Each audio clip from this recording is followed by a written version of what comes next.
kita sudah berapa menit ini closingnya? 3 menit. 3 menit, oke. Dengan topik yang sudah kita bawakan dari tadi ya, kawan saya Suma yang bertanya dan kawan saya Ustadz Wafi sudah bersikap kooperatif ya, meskipun di ujung tadinya kawan kita Suma tidak memahami logika ya, tapi sangat disayangkan. Memang begitulah sesuatu yang kalau berpolemikus logika pun ditolak. Nah, itu sifat polemikus, itu logika pasti ditolak. Tapi saya harap jangan kita menjadi bertindak seperti seorang polemikus yang tanpa cermin. Ya, bertindaklah sebagai seorang polemikus yang bercermin, artinya tahu yang diucapkan ini nggak logis kayak gitu ya. Ini buat kawan-kawan semua supaya ke depannya apa yang kita diskusikan itu membangun, bukan meruntuhkan ya, memberi manfaat bukan menyakiti ya. Kebenaran itu memang sakit, tetapi jadikanlah itu motivasi. Nah, dari yang kita bahas dari tadi tentang Paulus, bahwa Paulus itu tidak bisa dibuktikan secara literatur, secara tekstual dari pengajaran Aulo dan Muhammad, bahwa Paulus itu adalah sang penyesat, tidak bisa dibuktikan secara tekstual. Ini membuktikan bahwa apa yang dipersangkakan kawan-kawan muslim selama ini hanyalah asumsi semata. Bukan atas pengetahuan yang Allah Subhanahu wa Ta'ala berikan, bukan pengetahuan yang Muhammad berikan kepada umatnya, bukan. Tetapi murni adalah asumsi pribadi masing-masing kawan-kawan muslim, bukan pengetahuan yang berasal dari Allah dan Muhammad. Jadi sekian, saya harap kedepannya kawan-kawan bisa membenahi diri, saya juga dan kawan-kawan Kristen juga bisa memberikan suatu diskusi yang bermanfaat. Terima kasih, amin. Oke, waktu habis. Silahkan Ustadz Wafi, waktu 3 menit. 3 menit untuk Ustadz Wafi closing statement. Oke, bismillahirrahmanirrahim. Jadi sebenarnya dari awal sampai detik terakhir kita berdiskusi, logika yang bisa saya ambil dari temanku Herdi ini hanya begini: kalau tidak disebutkan dalam Al-Quran dan hadis, maka jangan dibahas karena ada dalilnya. Ini kan pemahaman cacat banget gitu loh. Karena di dalam Biblos juga tidak pernah menyinggung yang namanya agama Islam. Di dalam Biblos juga tidak ada yang namanya Nabi Muhammad SAW. Berarti jenengan tidak boleh menolak Islam dan menolak Nabi Muhammad menyampaikan risalahnya, juga tidak boleh. Kan begitu logika Anda kalau saya kembalikan, kan gitu. Emangnya Yesus kenal tah siapa Paulus? Pernah tah seumur hidup Yesus ketemu, berbincang, ngobrol, ngopi sama Paulus gitu? Di mana ayatnya? Kalau cuma mimpi guys, ya saya juga bisa mengatakan sekarang saya ketemu sama Paulus dan ternyata Paulus masuk Islam, gimana nanti? Kan begitu. Sedangkan sudah saya katakan di awal, contoh di 1 Korintus 4:15, di sana Paulus mengatakan bahwa dalam Kristus Yesus telah menjadi bapakmu oleh Injil. Jadi kata Paulus, karena akulah yang dalam Kristus Yesus telah menjadi bapakmu. Nah, sekarang Paulus jadi Theos. Di Kisah Para Rasul 14:11, dewa-dewa telah turun ke tengah-tengah kita dalam rupa manusia. Theos mengosongkan dirinya, mengambil rupa menjadi hamba. Dewa mengosongkan dirinya menjadi manusia, atau bahasanya bergnosis. Nah, maka saya mengajak Anda untuk bertaubat. Sembahlah Paulus, jangan Yesus, gitu loh guys. Karena Yesus saja masih ambigu loh. Di dalam perjanjian lama, kecuali di dalam surah-surah Paulus, tidak ada Yesus mengatakan sembahlah aku mati di tiang salib maka akulah Tuhan, tidak ada begitu. Semuanya itu pemikiran mulutnya Paulus, ya, mulutnya Paulus, bukan dari mulutnya Yesus, begitu. Jadi bisa kita simpulkan bahwa selama ini Anda itu menyembah ajaran Paulus, bukan ajaran Yesus. Sehingga Rasulullah SAW menganjurkan kita untuk tidak menyembah selain Allah ya mewajibkan kita tidak menyembah selain Allah. La ilaha illallah wahdahu la syarikalak. Jadi tidak ada sekutu bagi Allah. Begitu loh. Dari dulu para nabi mengajari tauhid, kok kalian nongol-nongol jadi trinitas, itu gimana ceritanya itu? Kalau tidak, karena Paulus gitu loh.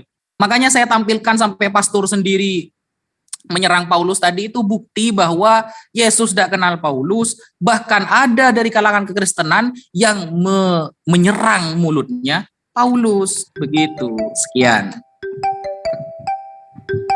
Oke, terima kasih untuk Ustadz Wafi ya, sangat luar biasa sekali untuk ininya ya, dan terima kasih juga waktunya untuk Bang Herdi dan Ustadz Wafi, dan mungkin dari sekarang untuk yang diskusi ini akan ditutup dengan doa, dan untuk semuanya nanti akan ada diskusi baru, yaitu Bang Zuma dengan The Hacker. Dan apabila The Hacker tidak berani masuk di dalam ranah debat, ada Jason juga yang menantang Bang Zuma. Jadi apabila Anda sebagai seorang laki-laki yang sudah mengajukan tantangan dan Anda tidak berani, itu berarti menunjukkan Anda lah yang memang tidak punya nyali. Ya, jadi ketika Anda sudah berani mengajukan di chat-chat banyak-banyak, itu menurut saya Anda bukan laki-laki, karena seorang laki-laki sejati akan berani menghadapi ketika Anda sudah berbicara. Jadi terima kasih untuk waktunya Bang Herdi dan Ustadz Wafi. Oke, saya juga minta izin kawan-kawan semua, terima kasih ya. Bro Ya. Naja, Sama-sama ya. Mas Herdi. Ya. Oke, subhanallah. Terima Ya. kasih ya, shalom Ya. semua. Ya, Oke. shalom Mas Herdi. Salam. Aduh, astagfirullah. Oke, kita akhiri ya. Wassalamualaikum warahmatullahi wabarakatuh. Waalaikumsalam Asyhadu alla ilaha illa anta astaghfiruka wa atubu ilaik. Oke, terima kasih Ustadz Wafi, terima kasih untuk semuanya. Apabila ada salah kata dan yang tidak berkenan di hati Anda, saya memohon maaf yang sebesar-besarnya. Oke, Mbak Luna Ana, silahkan menggantikan saya untuk jadi moderator. Mau Cek. silahkan. Iya. Oke, silahkan Mbak Luna. Mbak Lunana monitor. Ya, monitor. Apa temanya, Bang Zuma? Oke. Temanya Ya, silakan. entah mereka ini, entah siapa yang salah, ku tak tahu. Aduh. Yesus tak mengenal Paulus. Mantap. Ayo, yang tadi yang mulutnya lebar sampai kuping, silakan. Aduh. Oke, silakan. Mana ini Ki? Penyembah mantan mayat, naik. Tadi mana teman-teman Kristen ini Iya, yang siapa? tadi Halo, hebat Juma. sekali. Ya, kabar? halo. Oke, Apa kabar? silakan. Apa kabar kau? Saya sehat. Kok bisa suara kau pakai urat-urat ya? Nggak Oh, takut memang kau suara saya kena gitu. Nggak takut Suara kau saya kena memang flu? begitu. Sama ketika Yesus teriak, Eli, lama sabachthani. Sama, gitu. Suaranya kenceng, Loh. gitu loh. Udah bisa Itu ganti kondektur kau ya? Yesus sedang manggil kakeknya loh, Bang. Kan Udah bisa kakeknya ganti Eli kondektur kan kau gitu. cuma. Ya, gimana? Ayo, Naja, ambil angkat tema dua arah, yuk. Bro Silakan. Juma, Bro Naja. Sebenarnya ini suatu kehormatan bagi kekristenan karena Malikil main tunggal sendirian untuk menjawab semua pertanyaan kalian. Nah, sekarang gini. Oh, tadi dia nggak bertanya Iya. memang. Mohon maaf Abang, ketika beliau bilang Tadi si Erben itu nggak bertanya rupanya. Apa cuman ditanya. Bertanya terus kok dari tadi, Herdi. Dasar Ini pengikut saya- Paulus. Jangan pakai cara-cara licik lah. Oke, Ini dialog sekarang agama. Ya, Aku jangan bertanya kayak sama Paulus Juma. Anda. Aku bertanya sama Juma sama Naja. Apakah kalian berani kalau masuk di Zoom-nya kekristenan? Lah, itu kerjaan saya. Wis, berani kau? Punya nyali Oke, kau. Oh, jangan dibilang.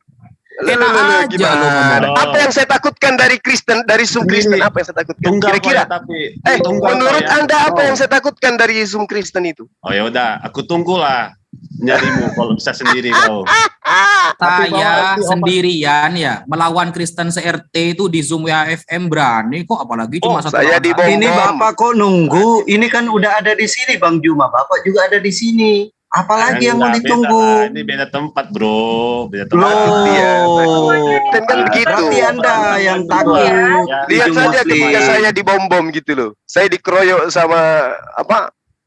Penari latarnya semua, penyembah-penyembah mantan mayat semua itu keluar-keluar kick mood saya. Itu aja kerjanya. Iya, aduh. Oh iya, Abang. Ayo yang tadi lebar mulutnya silakan. Jason Malvino, angkat suara cepat. Oke, silakan. Saya udah Bang. nggak tahan ini mau Oke, membantai Juma kalian. ya. Ini. Silakan. Juma Bro Naja, kita tunggu nih. Weh, jangan nunggu Jadi di kamu sini. pamit? Ya, Jadi mau lari, mau kabur. bukan lari. Kamu Kabur. datang dulu ke Juma Kristen. Bukan lari, Berdua kabur boleh. gitu. Tidak, maaf Bang Juma, di sini Kenapa saya satu rasa kampung? mereka kesini untuk Waduh, berarti Bapak yang tidak punya nyali. Kalau Bang Juma sama Ustadz Naca itu sudah sering. Buktikan lah. Nggak usah- Lah, nggak usah buktikan, banyak ngomong. udah. Buktikan lah. Yang nyalinya Oh, ciut. kalau Yang Ya, nyali ini Bapak diam aja dulu. Yang Oh, ini. ada siapa Oh, lagi data selain banyak. yang ciut? Nah, Yang yang lainnya punya siapa nyali, lagi? ayo, yang punya nyali Cuma ini, aja The ya. Hacker ini cuma namanya doang ini yang ganas ini. Orangnya nggak punya nyali. Lumayan aja ya. Enak Ya, aja. kamu sampaikan ke bom-bom, kamu sampaikan ke bom-bom, atur waktu di tempatnya dia. Jangan main mute, jangan main ini, main kick.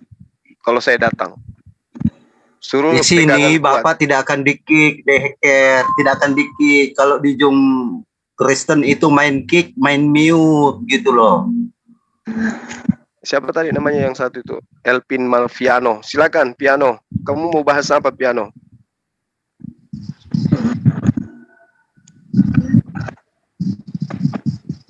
Loh, kok pada diam semua tadi di? Saya udah mau tidur tadi, tapi karena kayak mana ini? Itu sulit. Oh berarti benar ya? Makan. Kayaknya Jason Makan aku. Cuma itu ternyata lagi mau tidur. Tadi saya mau tidur, tapi kulihat banyak penyembah mantan mayat, makanya aku semangat lagi, makanya aku naik sini. Ayo. Cuma. Recording in progress. Siapa yang mau dialog dengan saya sekarang? Recording stopped. Saya dicabut aja ininya, Ki. Dicabut aja Jadi co-hostnya. itu aja Terlalu Juma banyak ya. yang Ditunggu harus- ya kedatangan kau berdua. Loh, kok ditunggu? Iya, Ini iya, udah ada kau kok perbaiki, orangnya. Tunggu perbaiki nih, katanya ini, punya nyali. perbaiki jiwamu Aduh. dan denyut Tunggu nih, jantungmu. nanti diatur aja jadwalnya. Ya. Kok ditungguin Kamu untuk sampaikan ke di-mute? bom-bom, sampaikan ke bom-bom, jangan mengulang kesalahan yang sama, fatal. Begitu juga di WFA dengan VIC. Gak ada, Ya, jangan- nggak ada jangan buktinya, ketakutan bro. kalau saya ngomong datang. nggak ada buktinya cuma. Jadi sekarang buktikan dulu kalau seorang Bro Juma itu seorang pemberani gitu loh. Enggak. Hmm. Nah, Mas, Ya udahlah. Oke, mohon maaf semuanya. Dari tadi saya memperhatikan Bang Jason dan Bang Hacker dan semuanya saya rasa ketika Anda menulis di chat, saya rasa Anda semua siap untuk berdiskusi di sini. Tetapi bukan malah Anda promosi di sini. Ketika Anda sudah bertamu di sini untuk menantang-nantang, di sini Bang Zuma sudah ada, kenapa Anda begitu bersikeras untuk menarik Bang Zuma ke sana? Apakah kalau tidak ada Bang Zuma, channel YouTube Anda sepi, Recording in atau progress. YouTube Anda ini Recording sudah tidak stopped. ada acara lain ketika Anda tidak menantang-nantang merasa Bang Zuma tidak berani. Di sini Bang Zuma menunggu Anda semua untuk Recording in berdiskusi, progress. bukan untuk Ya, tapi jangan promosi di-mute juga, Anda jangan di-mute ataupun semua. YouTube Anda. Silakan. Jangan mute begitu dong. Kalau Recording kamu ngomong, stopped. Jadi gini, Salam. satu hal yang perlu saya tegaskan ya kepada kalian semua. Apa tuh yang mau ditegaskan? Satu hal itu apa? Ya mereka mengaku itu, Bang. Oke, salam. Akhirnya ketemu juga nih, Bang. Dengan Ustadz Naja nih. Dengan Selamat malam. Ya, selamat malam. Ya, Oke, tadi saya mohon maaf. teman kita tuh yang mana itu suaranya kok tenggelam? Dia mau menyampaikan satu hal apa katanya? Jangan mute begitu, jangan mute begitu. Jangan mute gini, jangan gini. Salam. Deus, Apa Deus, tuh? kamu Cuma kalau bernarasi itu yang baik-baik saja Kita lah. buka Nggak usah tema saja. Shalom. Alaihim. Kalau giliran kekristenan lawan kita nanti kena pasal. Iya. Loh, itu salah enggak kalau saya katakan kalian menyembah mantan mayat? Penyembah mayat. Iya. Salah enggak? Enggak, gini. Aja lah Juma. Salah enggak itu? Dulu. Mantan mayat Yahudi Gondrong. Tidak salah. Ya sudah. Mantan mayat Yahudi Gondrong. Bro Juma, tadi teman-teman. Kalau Satu hal yang perlu narasi begitu. Nanti kalau kami Tadi aja. aku udah perhatikan Erben itu ngomong apa? Janganlah begitu Bang Zuma. Ya kenapa Siti yang mau atur saya? Begini teman-teman, biar sama saya aja Bang Zuma head to head. Kamu nggak lihat pernyataan Erben? Herdi. Sopi Katul. Kau nggak tahu itu pernyataannya Herdi barusan. Bang Zuma maju berdua lawan saya sendirian. Wih, kalian menumpuklah di sini biar aku sendiri. Yang Islam diam semua. Silakan. Ada Tangga, ada siapa lagi tadi? Anda nggak apa-apa. Bro Jason, di tempat lain aja, jangan di sini tempatnya. Nggak apa-apa. Lu takut hacker. Cuman Jason, Malvino. 1 detik mereka juga pasti Juma sama Naja itu jago kandang. Nggak apa-apa. Iya. Emangnya saya debat sama Sopi Katul 1 lawan 1 di kandang saya. Enak aja lo bilang. Kau kan bawa orang kau. Aku maunya kau sendiri. Loh, katanya tadi kandang. Sekarang bahas orang. Ujungnya WAM kalau diturunin. Oh iya Abang, ketika Anda bilang tidak di ini, saya pernah 1 orang saya saja dikeroyok lebih dari 20 orang di WAFM, itu saya. Dan Sofiatul Tiwatimena dan 20 orang lebih, semua tidak dikasih masuk. Tapi saya dibully habis-habisan di situ oleh Sofiatul. Apakah Anda merasa bahwa Zoom Anda ini adalah Zoom yang adil? Tidak. Dan di situ Bang Jason juga menanyakan ke saya, ikut mengeroyok saya. Oh gitu. Betul. Ya itulah. Mental oten itu seperti itu Mbak. Jadi meskipun saya bawa teman waktu diskusi sama Sopi Katul, semuanya di mute. Bang Zuma di mute. Di sini. Yang saya lawan itu ya Erben, Sopi Katul, hostnya, kemudian apa namanya itu moderatornya, semuanya ikut membantu. Udah, saya jangan banyak protes deh Bang Naja. Ayo lanjut aja. Itulah mental oten seperti begitu. Angkat satu tema, kita adakan diskusi gitu. Gimana Bro Jason? Lanjut aja, nggak usah beritulah. Yang mau diskusi siapa dulu? Saya. Oh ini oke. Apa kamu Son? Nggak usah, belum bukti. Tahu apa kamu mau diskusi? Ya. Biarin aja. Biarin aja Pak Ustadz. Biarin Pak Ustadz. Apa yang mau diangkat temanya apa? Kita lihat ilmunya kayak gimana Pak Ustadz. Injil Yohanes. Ya, yang tadi dipakai oleh Zuma membenarkan perkataan Yesus. Oh, Yesus tidak bisa berkata dirinya sendiri. Itu betul. Itu kok tema kok kayak gitu sih? Yohanes 12. Temanya apa ini Bro? Jangan dulu ngebully teman-teman. Bentar dulu Pak. Ini kita mau ngangkat Yohanes 12 nomor 49, enggak apa-apa. Silakan. Oke. Kupas tuntas tentang Injil Yohanes. Oh, Injil Yohanes. Kupas tuntas tentang Injil Yohanes. Oke. Saya ingin bertanya nih. Loh, kok bertanya dulu bentar? Langsung pernyataan. Open statement dulu, Bro. Oke. Assalamualaikum. Bentar, pakai timer. Sebentar. Assalamualaikum warahmatullahi Jason ini kayaknya ini. Assalamualaikum warahmatullahi wabarakatuh. Waalaikumsalam warahmatullahi wabarakatuh. Yang Kristen jangan keluar dulu. Simak dulu. Tolong di-mute dulu sebentar. Ini Mbak Uktilona. Ya silakan di moderator ya, silakan di handle. Baik. Oke, terima kasih Asmi. Baik, Ivan Villa, selamat malam. Saya mohon izin untuk menghandle diskusi kita selanjutnya ya. Tadi sudah ada yang mengajukan tema, yaitu adalah Brother Jason, yang juga sudah disetujui oleh Gurunda Zuma, yaitu kupas tuntas tentang Bible Yohanes. Demikian ya. Baik, kalau begitu kita mungkin langsung saja karena sudah malam juga. Saya hanya, sebelum kita masuk ke sesi utama, saya hanya meminta persetujuan dari kedua pihak narasumber, yaitu Gurunda Zuma dan Brother Jason, tentang format kita. Apakah mau tanya jawabnya seperti apa?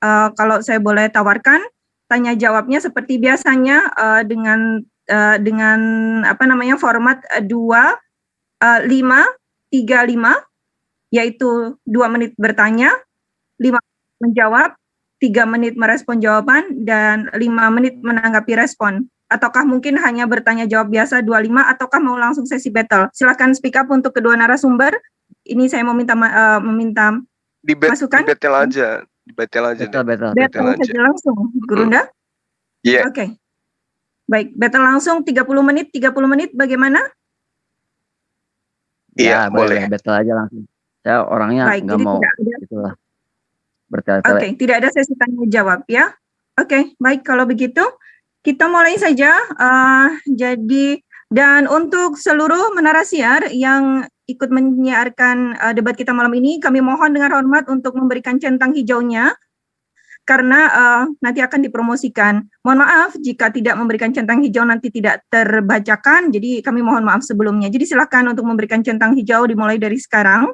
Oke, baik kita langsung saja memulai karena ini juga sudah malam. Cara ngasih centang hijau ini gimana ya? Saya tidak tahu caranya. Centang hijau. Biarlah, tidak usah lah. Yang penting saya centang hijau gitu aja. Khusus untuk Pak Ustadz, nggak usah disebutin aja channelnya itu, khusus untuk Pak Ustadz. Ya, gitu. Siap. Khusus, ya. Paulus dong. Baik, oke, kita bisa mulai ya. Auzubillah, dalam hitungan kelima, hitung mundur, kita mulai langsung. 5, 4, 3, 2, 1. A'udzubillahi minasyaitonirrajim. Bismillahirrahmanirrahim. Assalamualaikum warahmatullahi wabarakatuh dan selamat malam Indonesia. Alhamdulillahirabbil alamin wassalatu wassalamu ala asrofil anbiya'i wal mursalin wa ala alihi wa sahbihi ajma'in amma ba'du. Segala puji bagi Allah, Tuhan seluruh alam. Semoga salawat dan keselamatan tercurahkan kepada junjungan kita, Nabi dan Rasul termulia, keluarga dan sahabat-sahabatnya. Ikhwan fillah, alhamdulillahirabbil alamin, malam ini kembali dari Zoom M3 Mujahid, Mujadi dan Mujtahid. Kita masih diizinkan Allah untuk berkumpul lagi dan memanaskan malam ini setelah tadi sudah ada debat yang cukup panas antara Ustadz Wafi dengan Heredi. Sekarang tidak kalah panas adalah Gurunda Zuma dengan Jason Melvino. Oke, dengan topik kupas tuntas tentang Bible Yohanes. Oke, saya sapa dulu untuk kedua narasumber kita. Assalamualaikum warahmatullahi wabarakatuh, Gurunda Zuma. Waalaikumsalam warahmatullahi wabarakatuh. Alhamdulillah. Dan selamat malam, Shalom, Brother Jason Melvino. Haleluya, Shalom. Ya, damai sejahtera bagi kita semuanya. Haleluya. Oke, terima kasih. Terima kasih. Oke, sebelum kita masuk pada acara inti, perlu kami sampaikan kepada seluruh ikhwan fillah yang ada di Zoom ataupun yang ada di seluruh menara siar yang menonton acara ini, bahwa sesuai kesepakatan kedua narasumber, maka debat kita dilaksanakan dengan format sebagai berikut. Opening statement kepada kedua belah pihak diberikan kesempatan selama 5 menit untuk opening statement, kemudian langsung kita ke sesi battle dan masing-masing diberikan 30 menit. Sesi battle-nya, kesempatan pertama kami berikan kepada Kristen untuk bertanya kepada pihak Muslim, dan sesi kedua, 30 menit kedua, kami berikan kesempatan pihak Islam, Gurunda Zuma, untuk bertanya kepada saudara Kristen, yaitu saudara Jason. Dan nanti diakhiri dengan closing statement. Dan kalau cukup waktunya, maka kita akan membuka sesi partisipan insya Allah. Oke, seperti biasanya, demi kelancarannya, maka kami mohon untuk seluruh pihak selama mungkin 1-2 jam ke depan untuk kita menghindari hal-hal yang tidak diinginkan ya. Maka kami mohon untuk tidak menghujat sesembahan masing-masing pihak, kemudian tidak menghujat pribadi, tidak ad hominem atau personal attack, tidak juga melakukan framing ataupun fitnah. Dan narasi-narasinya kami mohon sekali bersifat edukatif dan menyertakan dalil. Dan tak lupa kepada seluruh hadirin di Zoom M3, kami mohon untuk mematikan mic selama debat berlangsung agar tidak mengganggu proses jalannya debat antara kedua narasumber. Dan kemudian juga kami mohon ketika narasumber sedang melakukan share screen, kami mohon harap chat Zoom ditahan dulu agar tidak mengganggu layar monitor. Oke, baik, langsung saja kita mainkan. Tapi sebelum kita mainkan, kami mohon izin juga untuk memberitahukan bahwa debat spektakuler kita malam ini disiarkan di beberapa channel, di antaranya adalah Zulkifli M. Abbas Official, Amanah Sang Hamba, Josel Official, M Channel, Menara Siar Debat, Naja Media, Pengamat Debat Lintas Agama, Yans M3 Channel, Din Permata Islam, Dedi Wijaya Channel, Lensa Muslim News, Muslim DS, Pejuang Tauhid TV, dan Ikhlas Dunia Akhirat Channel. Baik, Ikhwan Fillah, langsung saja kita berikan kesempatan opening statement selama 5 menit kepada pihak Muslim terlebih dahulu. Oke, kepada Gurunda Zuma, waktu dimulai ketika Gurunda berbicara. Silakan. Bismillahirrahmanirrahim. Assalamualaikum warahmatullahi wabarakatuh. Damai sejahtera untuk kita semua, sahabat-sahabat. Pertama, saya mohon maaf atas pernyataan saya tadi bahwa Anda semua adalah penyembah mantan mayat. Karena kalian semua adalah menyembah Yesus yang pernah menjadi mayat, maka kata itu kemudian terlontar. Itu sebagai shock terapi, supaya bisa memahami bahwa Tuhan itu maha menghidupkan, maha mematikan. Tidak pernah dia kemudian dihidupkan, apalagi dimatikan. Oke, tema kita pada malam hari ini terkait dengan Yohanes 12 nomor 49, di mana Yesus itu tidak berkata-kata dari dirinya sendiri. Namun, semoga nanti ruang lingkup daripada dialog kita ini terkait dengan Yesus yang hanyalah penerima firman, sebagaimana Nabi Isa alaihissalam hanyalah utusan Tuhan yang hanya diberi firman untuk disampaikan kepada kaumnya Bani Israel. Al-Quran menerangkan seperti ini. A'udzubillahi minasyaitonirrajim. Bismillahirrahmanirrahim. Fawailul lilladzina yaktubuna al-kitaba bi'aydihim thumma yaquluna hadza min 'indillah liyashtaru bi thamanan qalila. Fawailul lahum mimma katabat aydihim wa wailul lahum mimma yaksibun. Jadi Al-Quran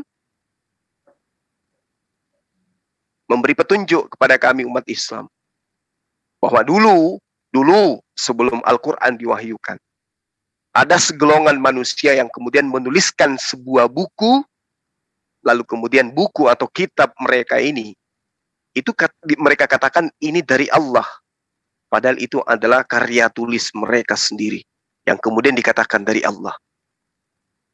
Nah, apa akibat daripada itu? Mereka semua mendapatkan celaka, sebagaimana yang diterangkan di dalam Ulangan 18 nomor 19 atau nomor 20. Nah, terkait dengan sosok yang datang kepada Bani Israel, apa yang diterangkan?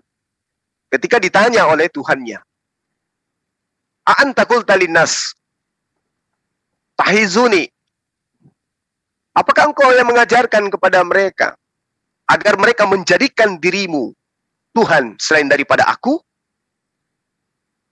Apa kata sosok yang datang kepada Bani Israel yang lahir tanpa ayah, yang kemudian diberikan hikmat Injil, yang mengajarkan kepada Bani Israel menyembahnya kepada Allah? Qala subhanaka ma yakunu li an aqula ma laysa li bihaqq. In kuntu qultu faqad alimta ta'lamu ma fi nafsi wa la a'lamu ma fi nafsika innaka anta 'allamul ghuyub. Jadi ketika sosok ini datang kepada Bani Israel, apa yang diterangkan? Aku tidak berkata-kata dari diriku sendiri.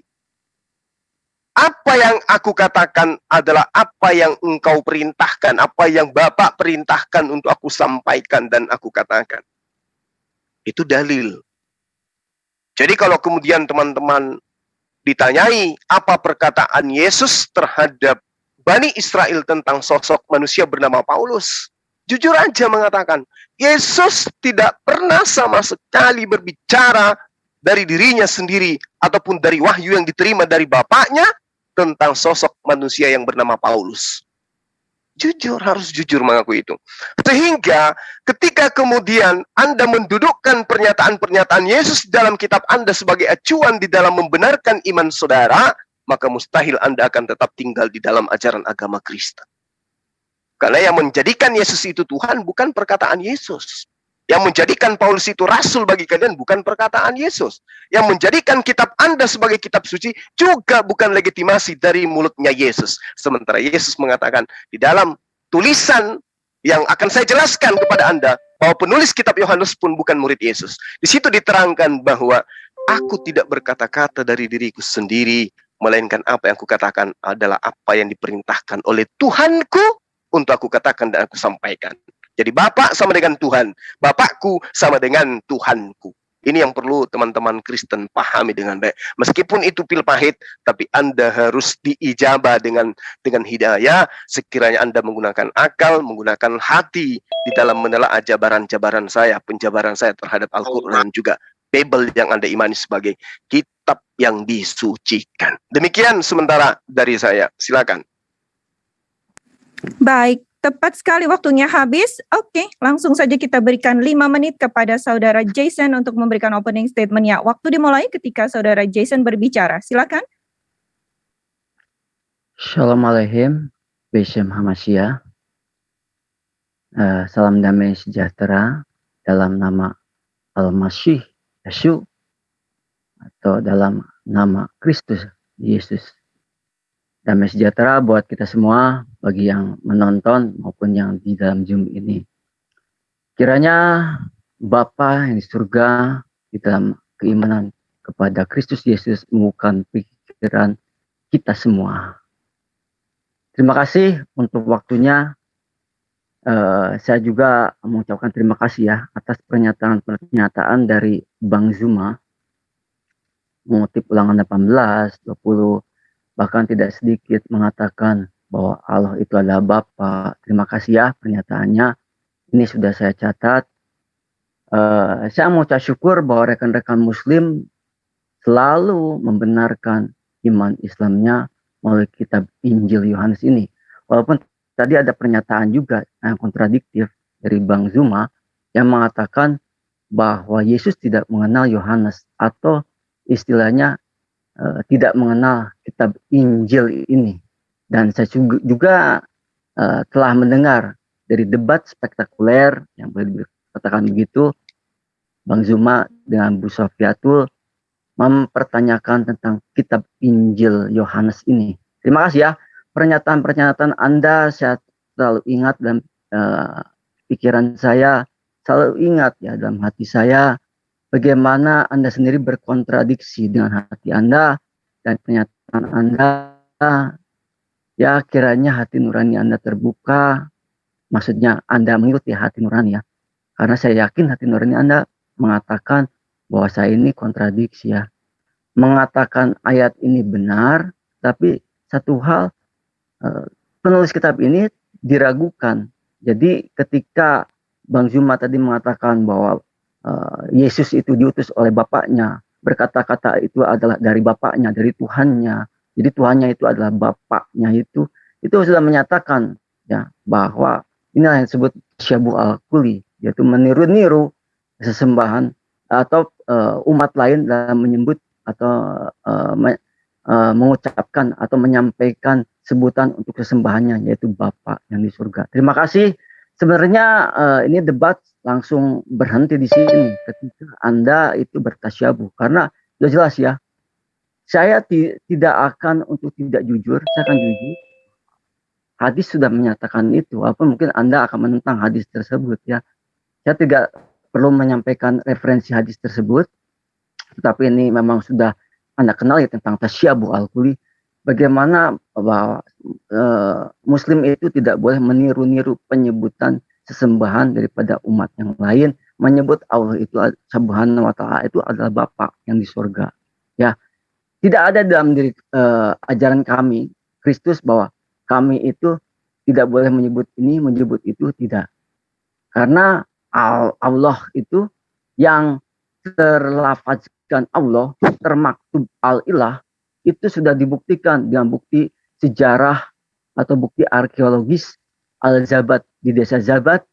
Bambang Nursena pernah menantang juga rekan-rekan untuk menutup kitab masing-masing. Mari kita buktikan dengan sejarah, dengan bukti arkeologis bahwa benar bahwa lafaz Allah yang termaktub al-ilah itu adalah dimiliki oleh orang Kristen Syria 1 abad sebelum Nabi Islam Anda lahir.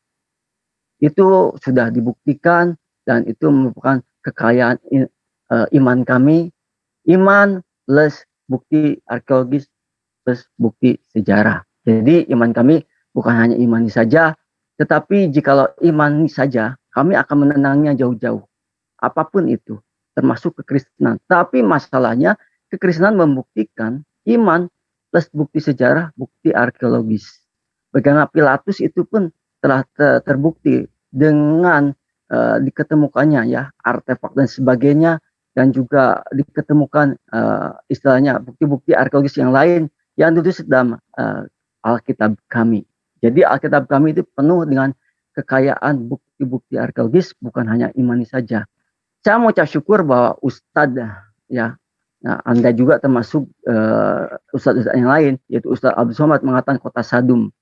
Saya sudah bolak-balikan Al-Quran dan hadis, tidak ada namanya kota Sadum. Bahkan Hawa pun tidak tertulis, tetapi ada makam Hawa ya. Baik, oke. Terima kasih. Waktunya habis. Oke, baik. Terima kasih kepada kedua narasumber yang telah memberikan opening statement-nya. Baik, sekarang kita memasuki sesi kedua, yaitu sesi battle. Dan di sesi battle ini kami berikan kesempatan kepada kedua narasumber untuk mengembangkan ya intisari dari yang sudah disampaikan dalam opening statement tadi. Baik, kita settingkan waktu 30 menit. Kesempatan pertama kami berikan kepada pihak Kristen untuk bertanya kepada pihak Muslim. Jadi di sini adalah tanya jawab langsung, tetapi battle sifatnya. Dan kami mohon, karena ini sesi battle, nanti moderator tidak akan turun, jadi kami berikan langsung kepada kedua narasumber. Oleh karena itu kami mohon dengan hormat kepada kedua narasumber untuk mematuhi rule yang sudah disampaikan. Baik, bisa dipahami. Kalau ingin share screen nanti bisa diberitahukan kepada kami dan waktu nanti akan di hold supaya share screen. Tapi ketika sudah bernarasi maka waktu akan dijalankan kembali. Oke, saya rasa sudah bisa dipahami ya oleh kedua narasumber ya. Bisa kita mulai terlebih dahulu. Oke, baik, kami berikan kepada saudara Jason untuk memberikan pertanyaannya kepada Gurunda Zuma. Waktu dimulai ketika Anda mulai berbicara. Silakan. Terima kasih sekali lagi saya sampaikan. Ini pertanyaan pertama, mudah-mudahan tidak berhenti di sini ya. Tapi nggak apa-apa, kalau ingin menyudahi nggak apa-apa ya. Pertanyaannya sederhana saja. Benarkah Yohanes 17 ayat 3 itu betul-betul benar? Dan itu merupakan kebenaran. Itu saja sih sebenarnya. Yohanes 17 ayat 3 ya. Oke, saya bisa jawab? Ya, silakan, Bang Juma. Oke, baik. Nah, kalau Anda bertanya kepada saya sebagai seorang Muslim, di awal tadi saya sudah membacakan datanya. Fawailul lilladzina yaktubunal kitaba bi'aidihim thumma yaquluna hadza min 'indillah liyastaru bih thamanan qalila. Tidak mendapatkan keuntungan yang banyak. Keuntungannya cuma sedikit. Di antara keuntungan itu, saya narasikan bahwa orang-orang mengakui dan orang-orang memahami bahwa mereka adalah rasul. Tapi di balik penganggapan bahwa dia adalah rasul, tidak mendapatkan manfaat apa-apa. Yohanes contohnya, seperti yang kita lihat. Apa yang diterangkan dalam sejarah kehidupannya dia. Yohanes, ya, itu dihukum mati dengan cara direndam dalam minyak yang mendidih.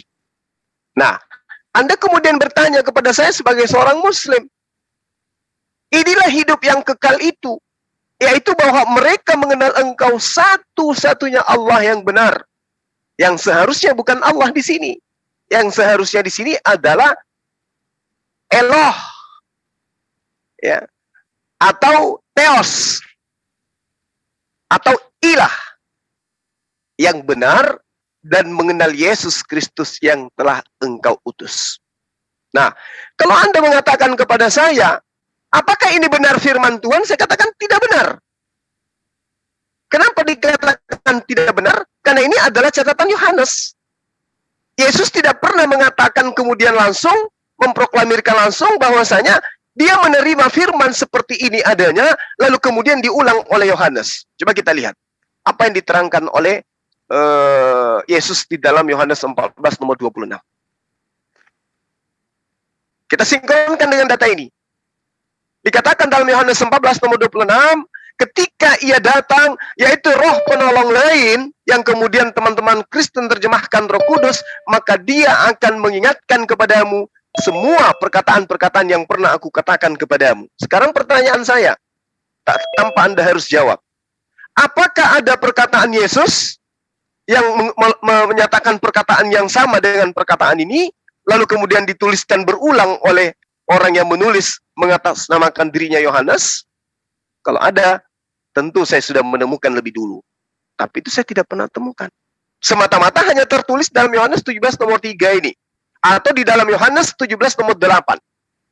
Segala firman yang engkau berikan kepada aku telah aku sampaikan kepada mereka. Di antara firman itu menurut pemahaman teman Kristen adalah inilah hidup yang kekal itu.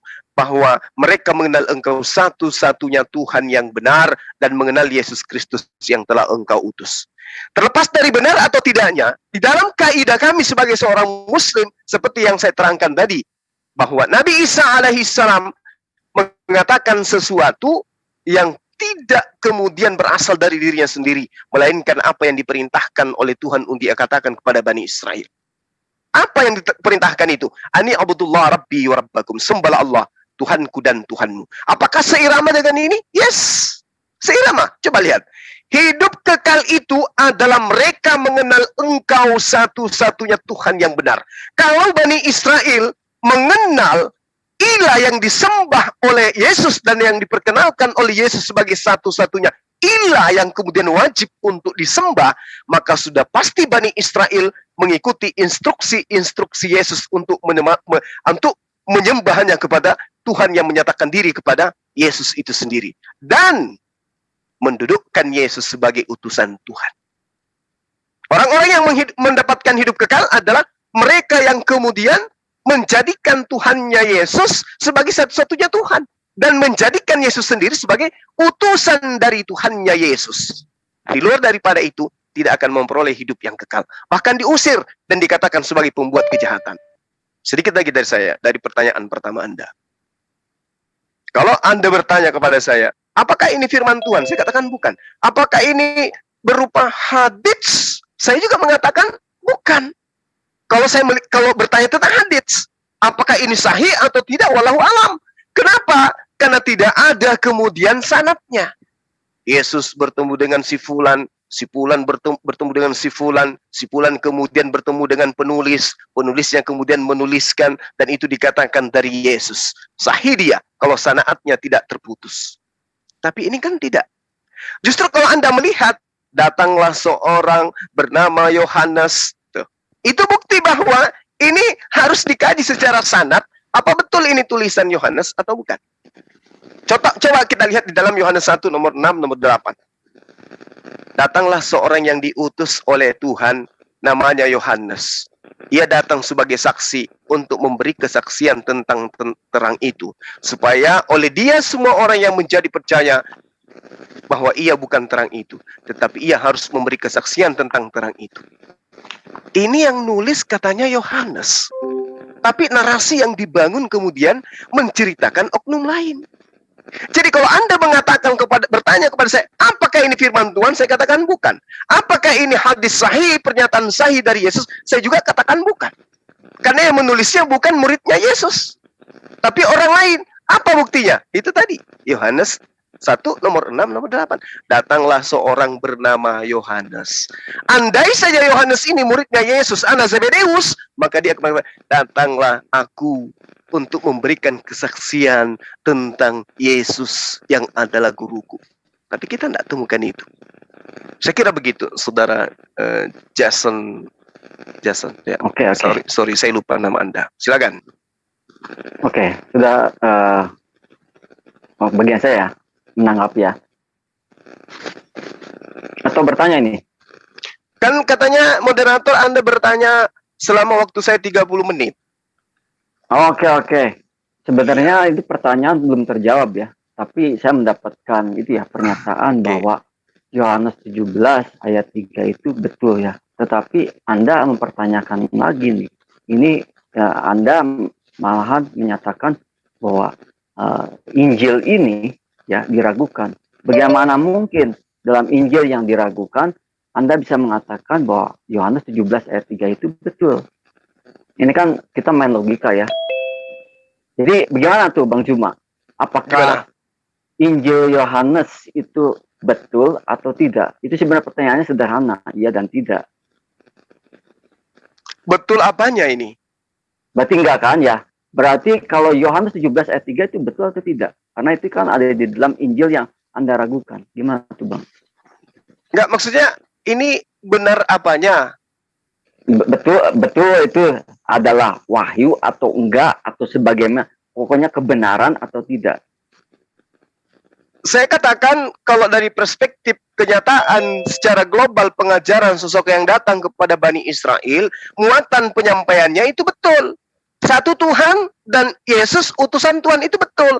Tapi untuk mengatakan bahwa tulisan Yohanes 17 nomor 3 ini apakah itu firman Tuhan atau itu adalah sabda dari Yesus itu sendiri, saya katakan tidak.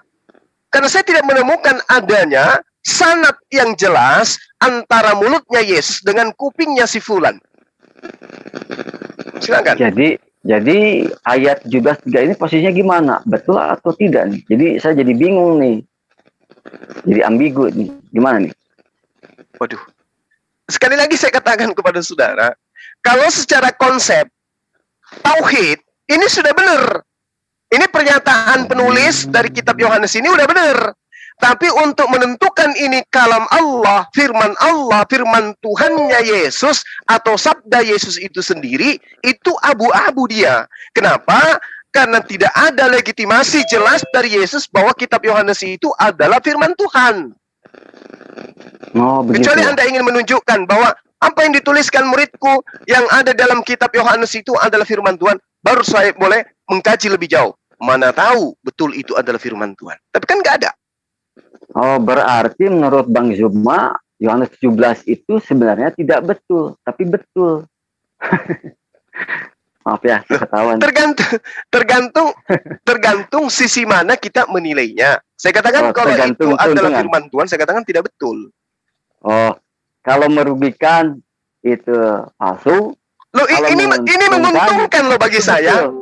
Ini menguntungkan loh bagi saya.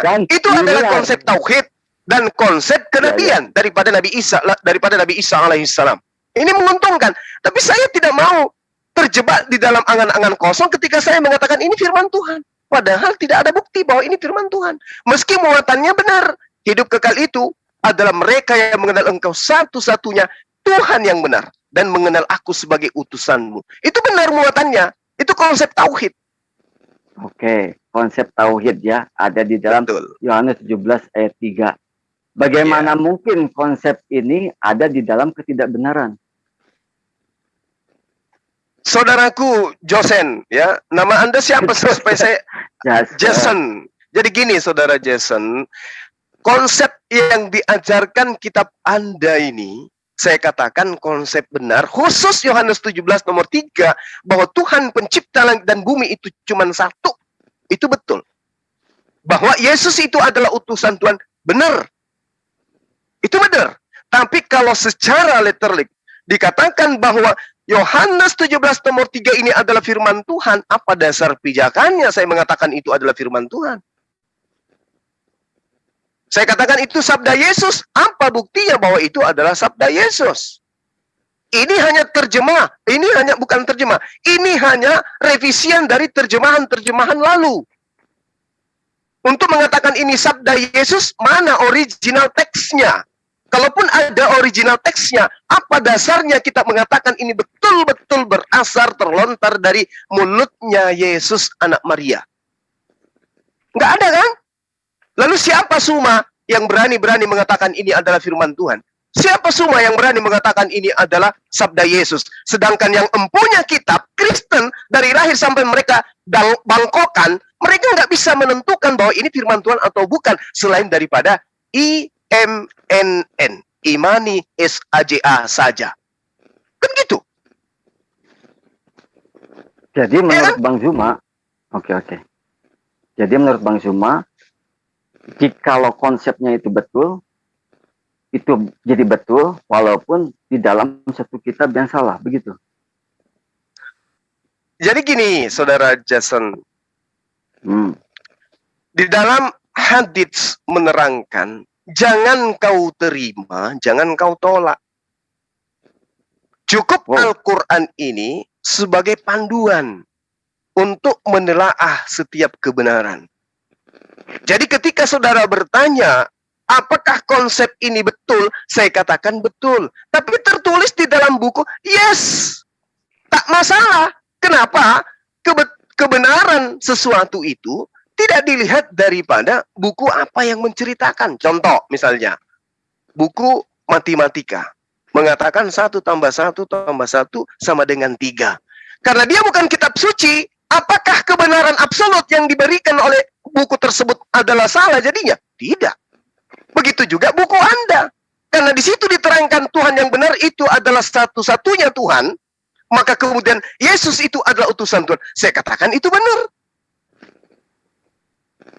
Jadi menurut Anda, jikalau dikatakan bahwa ada kebenaran dalam kitab palsu, Anda setuju? Gimana? Ada kebenaran dalam kitab palsu, itu setuju? Nah, saya Al-Quran dan Islam tidak pernah mengatakan kitab Anda itu palsu. Gitu loh. Jadi bingung saya ini, aduh. Sepanjang kita dialog dari tadi, tidak ada kata palsu yang terlontar dari mulut saya. Anda yang menarasikan itu. Bentar, saya jadi bingung. 13 keliling nih. Tadi katanya ini kita diragukan. Artinya kan secara tidak langsung itu palsu. Sekarang Anda mengatakan ini, saya tidak mengatakan itu palsu. Jadi mana yang benar nih yang harus saya pegang? Memang saya katakan palsu ya? Oh, berarti tidak palsu, asli. Memang juga saya mengatakan asli. Wah, apakah ada kebenaran di dalam satu yang abu-abu? Konsepnya sudah benar. Konsepnya sudah benar. Tuhan itu satu, Yesus itu utusan Tuhan. Harusnya Anda bangga. Oh, ternyata umat Islam mengakui Yesus itu utusan Tuhan. Dibandingkan umat di mana Yesus diutus, tidak diakui sedikit pun. Cuma dianggap sebagai anak durhaka. Boleh Anda lihat di dalam kitabnya mereka, Talmud. Apa yang mereka ceritakan tentang Yesus. Dan tengok kemudian apa yang diceritakan sosok manusia yang datang kepada Bani Israel membawa Injil yang lahir dari seorang perawan. Apa yang diceritakan dalam Al-Quran. Bandingkan dengan kitab yang muncul di tengah-tengah tempat Yesus itu diutus. Apa yang diceritakan? Bandingkan. Anda harus bersyukur. Oh, ternyata Islam itu ya mengangkat derajat Yesus di saat justru Yesus itu dihujat dan dinistakan oleh kaumnya sendiri. Subhanallah. Coba Anda lihat.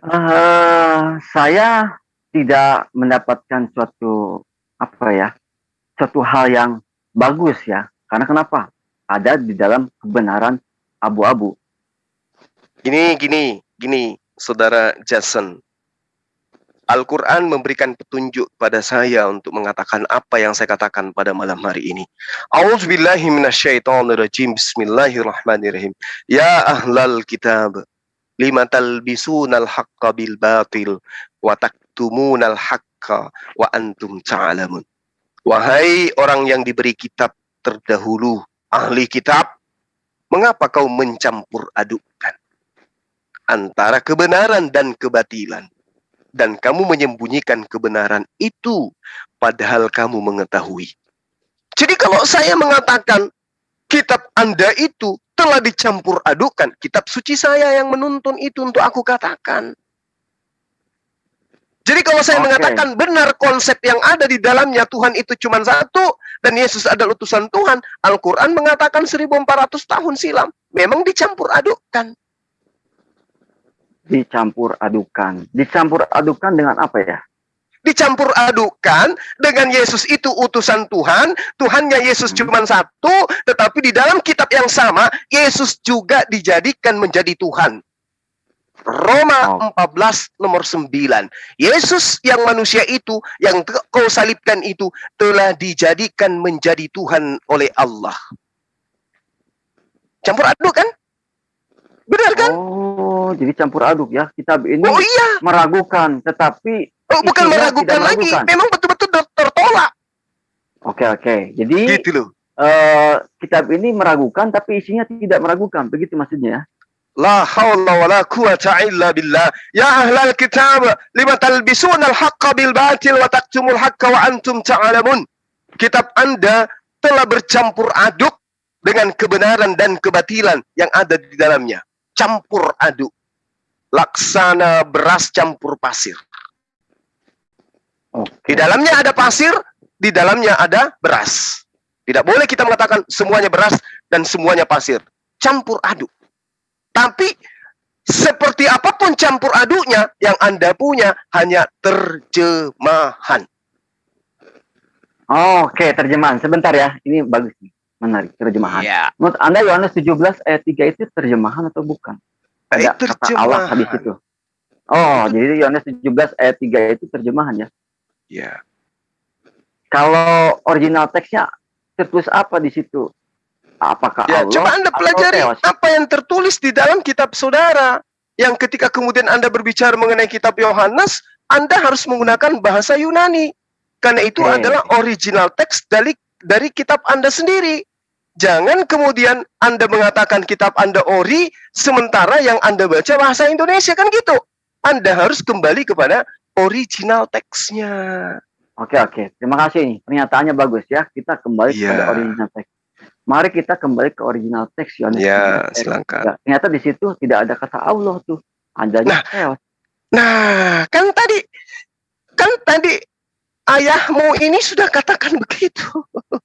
Oke. Berarti Bang Zima mengakui ya bahwa Allah itu Theos ya. Terima kasih nih Bang. Aduh, cicak di dinding pun jadi bingung. Jadi gini kawan. Bingung ya? Iya. Jadi gini. Kita harus memahami lebih jauh bahwa pernyataan-pernyataan yang saya lontarkan itu bukan tanpa dasar.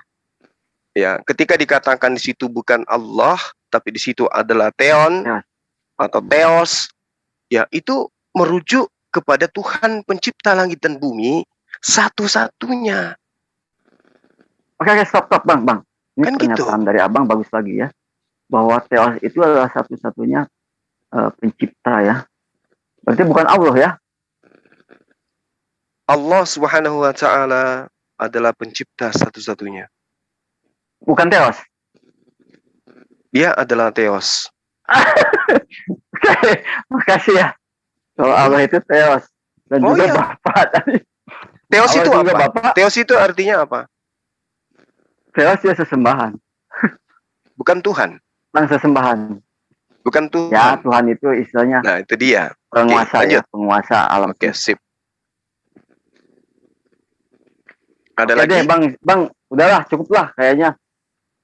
Saya udah mendapatkan. Waktu saya masih banyak untuk menjawab. Apa-apa, Masih saya ada udah mengucap 15 syukur ya. Pernyataannya, ya cukup aja deh. Silakan yang lain aja deh, udah cukup lah. Ya, bagi saya sih udah cukup ya. Makasih Berarti nih. saya nanti bertanya gilirannya kapan? Sekarang?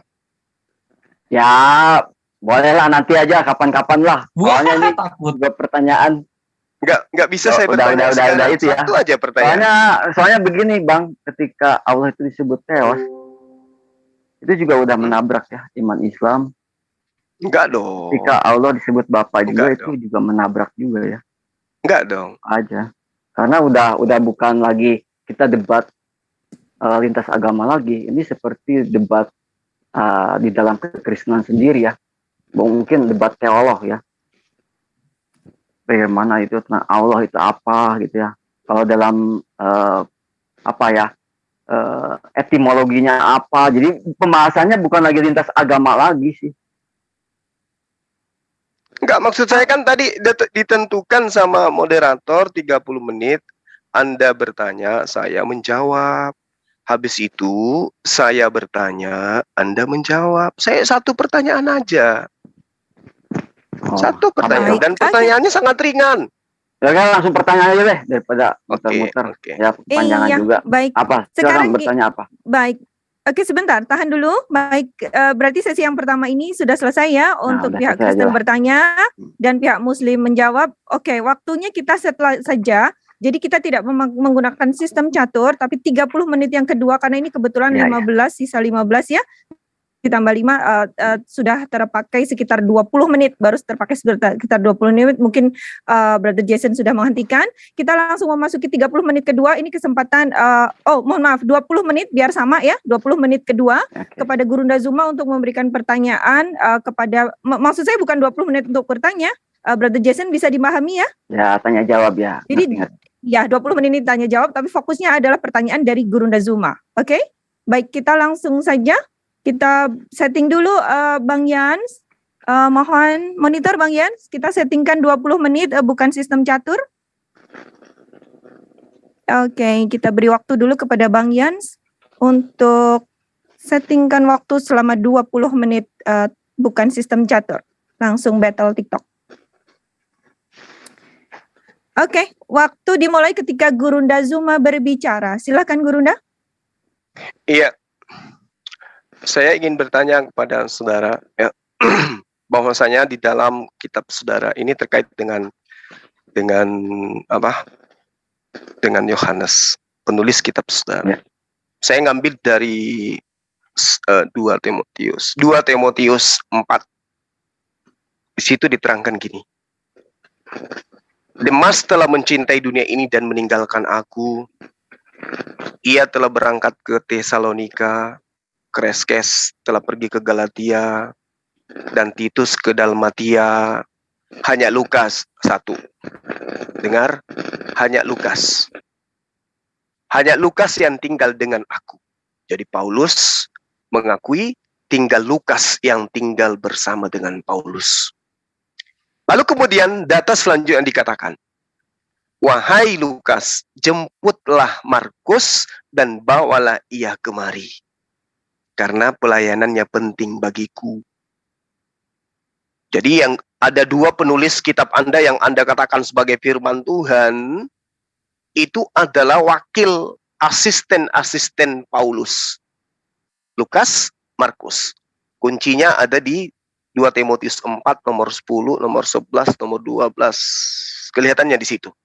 Nah, yang ingin saya tanya kepada saudara saya, Jason, di dalam kitab Anda tertulis, di dalam Kisah Para Rasul 12, nomor 12. Dan setelah berpikir sebentar, pergilah ia ke rumah Maria, ibu Yohanes. Yohanes yang juga disebut dengan Markus. Nah, saya sebagai apologet Muslim kemudian ingin bertanya kepada saudara. Yohanes itu nama lainnya adalah Markus. Jadi muncul kecurigaan saya sebagai seorang Muslim bahwa kitab Yohanes itu pun termasuk kitab Wahyu itu dituliskan oleh Markus. Orang yang tidak pernah menjadi murid Yesus. Saya ulang lagi, kembali kepada 2 Timotius 4, supaya Anda punya bahan untuk menjawab saya. Di situ Paulus memanggil Lukas, yang tinggal Lukas menemani dia sendiri, lalu Lukas diperintahkan memanggil Markus untuk menemani Paulus. Dan ternyata Markus ini nama lainnya adalah Yohanes. Kalau Yohanes Pembaptis kan jelas. Nah, ini Yohanes penulis kitab Anda ini nih. Ternyata dia adalah siapa? Markus. Itu kesimpulan saya. Kenapa saya katakan itu kesimpulan saya? Saya kasih data kepada saudara supaya Anda sedikit punya materi. Di dalam Kisah Para Rasul 4 nomor 13, Yohanes murid Yesus dan juga Petrus murid Yesus itu adalah orang yang tidak berpendidikan. Jadi mustahil kemudian kalau tulisan daripada Yohanes 1, Yohanes 2, ya, 1 Yohanes 1, 1 Yohanes dan 2 Yohanes, dan kemudian kitab Yohanes dan juga kitab Wahyu itu dituliskan oleh orang yang tidak berpendidikan, sementara hasil tulisannya itu adalah hasil penyelidikan, maka itu saya katakan ada error sejarah di situ. Mungkin Anda tidak ngerti ini. Jadi saya, karena waktu Anda panjang, saya bantu Anda supaya nanti tidak kehilangan arah, ya. Markus adalah asisten pribadi Paulus. Kitab Anda tidak mendapatkan legitimasi dari Yesus. Tiba-tiba muncul penulis yang mengatasnamakan Yohanes. Sementara ingat, awal mula kitab Anda itu tidak memiliki nama. Dikatakan Yohanes apa? Kitab karangan Yohanes, kitab karangan Lukas, kitab karangan Markus, dan seterusnya. Nah, saya bantu Anda untuk bisa kemudian mendapatkan jawaban untuk saya. Apakah kemudian Yohanes ini adalah betul-betul murid Yesus? Apa buktinya? Ataukah Yohanes ini benar-benar murid Paulus sebagaimana namanya di dalam Kisah Para Rasul 12 dan nomor 12 menurut temannya yang memanggil dia untuk ikut kepada Paulus, Yohanes yang adalah Markus. Jadi Yohanes sama dengan Markus. Ini berat memang, tapi mudah-mudahan banyak orang-orang penting di gereja yang bisa menjawab nanti dan mengajak saya berdialog untuk ini. Jadi pertanyaan saya, apakah Yohanes ini adalah Markus? Karena kenapa? Kalau Yohanes ini adalah Yohanes murid Yesus, dikatakan dalam Kisah Para Rasul 4 nomor 13, dia orang bodoh, dia orang yang tidak berpendidikan. Sama dengan Petrus. Tidak juga. Makanya setiap saya debat, 1 Petrus, 2 Petrus bukan tulisan Petrus murid Yesus. Tapi Petrus adalah yang ada menulis adalah orang-orang yang kemudian ikut sama Paulus, lalu kemudian kitabnya, bukunya dituliskan nama Petrus agar dianggap itu adalah murid Yesus. Kesimpulan dari pertanyaan saya, ini pertanyaan anggota DPR ini. Mudah-mudahan cocok dengan yang akan menjawabnya. Apakah Yohanes itu Markus? Kalau bukan Markus, apa alasannya? Sementara kitab Yohanes yang saya terangkan kepada Anda, Yohanes 1 nomor 6, nomor 8, ada orang yang datang menjadi saksi bernama Yohanes. Dan itu ditulis oleh orang yang bernama Yohanes. Saya curiga yang menulis Yohanes ini adalah Markus. Kalau Anda mengatakan Yohanes, kasih jawaban yang valid, sebagaimana saya mengatakan sepalit-palitnya apa yang saya katakan bahwa Markus adalah penulis kitab Yohanes. Lanjutkan, silakan.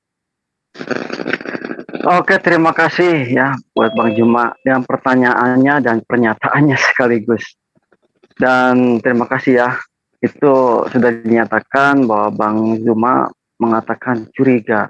Apa-apa orang yang namanya juga curiga ya. Orang mencurigai kan belum tentu ya. Ada azas tak bersalah ya. Ya, namanya juga kecurigaan orang itu bisa benar dan bisa tidak. Baik, mengenai nama ya. Di Israel itu nama itu kemiripan nama itu adalah hal yang lumrah. Bahkan Yesus pun ada dua nama ya tertulis dalam kitab Injil ya. Injil Yohanes juga menuliskan itu. Ada yang Barabas dan ada yang disebut dengan Al-Masih atau Kristus ya, dalam bahasa Yunani, dalam bahasa Arab Al-Masih, dalam bahasa Aramaik Syria yaitu Mashiha. Sama sebenarnya. Jadi yang namanya nama baik itu Yohanes itu banyak. Yohanes itu banyak. Jadi bukan hanya satu. Jadi kalau memang rekan-rekan Muslim mengatakan itu adalah kitab Injil Yohanes, penulisnya Yohanes Pembaptis, ya itu terserah mereka, karena kalau hanya sekilas sepertinya iya, tapi pun tidak. Karena kalau baca itu kan harus ya dari mulai pasal pertama sampai terakhir, ternyata Yohanes Pembaptis itu hanya sebagai saksi ya. Saksi untuk membuka jalan, untuk menyampaikan tentang Mesias yang jika dibaptis itu akan turun Roh Kudus. Itu tandanya bahwa Mesias itu hadir dalam bentuk ketika Roh Kudus itu turun ketika pembaptisan. Itu kesaksian Yohanes yang harus disampaikan kepada banyak orang. Jadi baik Yohanes, baik itu Simon, itu banyak namanya. Ada Simon penyamak kulit ya, itu juga ada ya. Jadi Simon dari Kirene kan anak sudah tahu ya, yang memikul salib ya, palang salib itu Simon kan. Jadi Simon itu pun, Yohanes pun, Yesus pun itu nama yang umum. Tetapi Yesus itu punya nama khusus, yaitu Kristus. Makanya tidak bisa dikatakan dalam nama Yesus harus komplit Kristus. Dalam nama Yesus Kristus. Tapi sesembahan kita ngerti.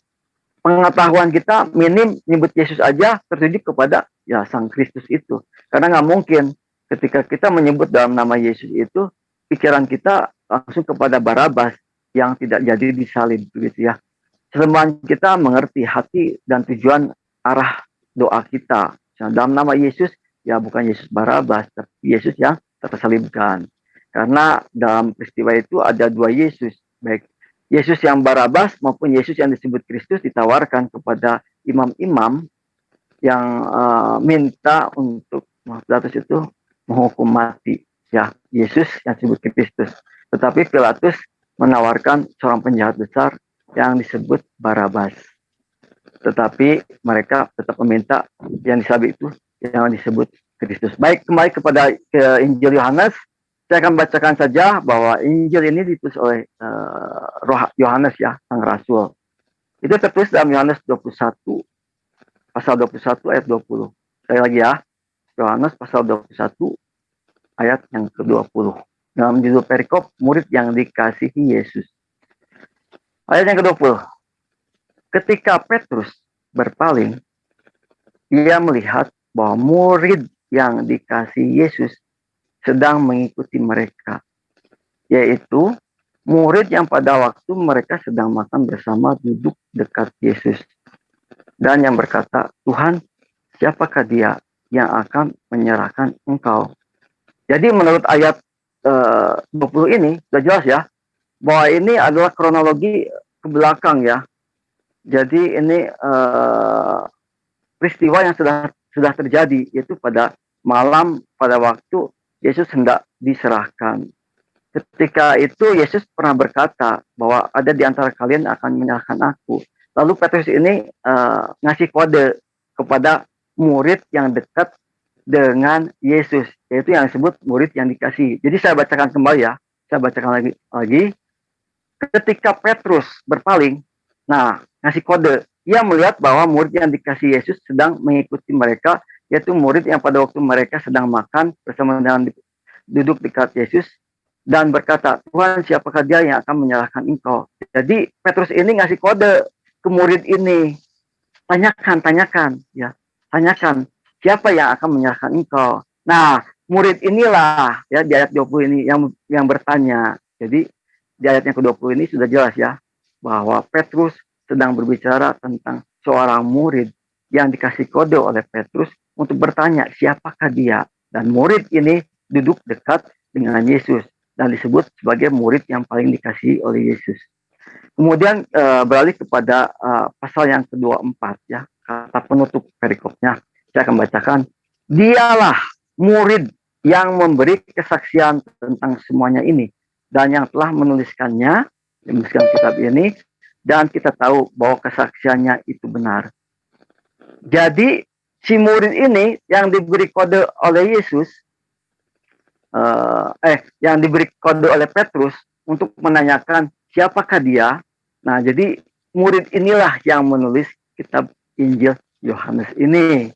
Jadi memang secara tidak langsung ya, tidak terang-terangan menyebutkan saya Yohanes, tidak, tetapi memberikan clue bahwa yang menulis ini dalam ayat yang 24 dikatakan dialah murid. Nah, merujuk kepada ayat yang ke-20. Saya akan bacakan satu perikop aja yang terakhir. Murid yang dikasih Yesus ya, itu perikopnya ayat ke-20. Ketika Petrus berpaling, ia melihat bahwa murid yang dikasih Yesus sedang mengikuti mereka, yaitu murid yang pada waktu mereka sedang makan bersama duduk dekat Yesus, dan yang berkata, Tuhan, siapakah dia yang akan menyerahkan engkau? Ketika Petrus melihat murid itu, ayat ke-21, ia berkata kepada Yesus, Tuhan, apakah yang akan terjadi dengan dia ini? Jadi Petrus ini bertanya tentang si murid. Ayat yang kedua, jawab Yesus, jikalau aku menghendaki supaya ia tinggal hidup sampai aku datang, itu bukan urusanmu, tetapi engkau ikutlah aku. Ayat yang ke-23, maka tersebarlah kabar di antara saudara-saudara itu, bahwa murid itu tidak akan mati. Tetapi Yesus tidak mengatakan kepada Petrus bahwa murid itu tidak akan mati, melainkan jikalau aku menghendaki supaya ia tinggal hidup sampai aku datang, itu bukan urusanmu. Ayat yang ke-24 ini yang saya tadi ya, yang saya jadi ayat yang penting. Dialah murid yang memberi kesaksian tentang semuanya ini dan yang telah menuliskannya, dan kita tahu bahwa kesaksian itu benar. Ini kesaksian dari murid yang dikasih itu gitu. Ya. Silakan, Bang. Saya tanggapi ya. Satu. Ya, silakan. Kisah Para Rasul 22 nomor 4. Paulus telah membasmi murid Yesus. Di antaranya tentu adalah Yohanes. Lalu kemudian yang kedua, di dalam Markus 9. Ini catatan Markus yang adalah Yohanes itu sendiri menurut saya. Menurut kesimpulan saya, karena Anda ambil waktu kurang lebih 10 menit, ternyata tidak bisa membuktikan bahwa Yohanes bukan Markus, Markus bukan Yohanes. Anda hanya mengatakan ada murid bernama Yohanes. Iya, emang ada. Tapi yang kita sedang bahas ini, penulis kitab Anda. Ketika kemudian saudara datang membawa Yohanes 21, justru itu menguatkan bahwa yang menulis kitab Yohanes itu bukan Yohanes anak Zebedeus. Dialah murid yang memberi kesaksian tentang semuanya ini. Loh, dialah murid, sementara yang menulisnya dia. Gak mungkin. Dialah murid. Harusnya akulah murid yang memberi kesaksian tentang semua ini, yang telah menuliskannya.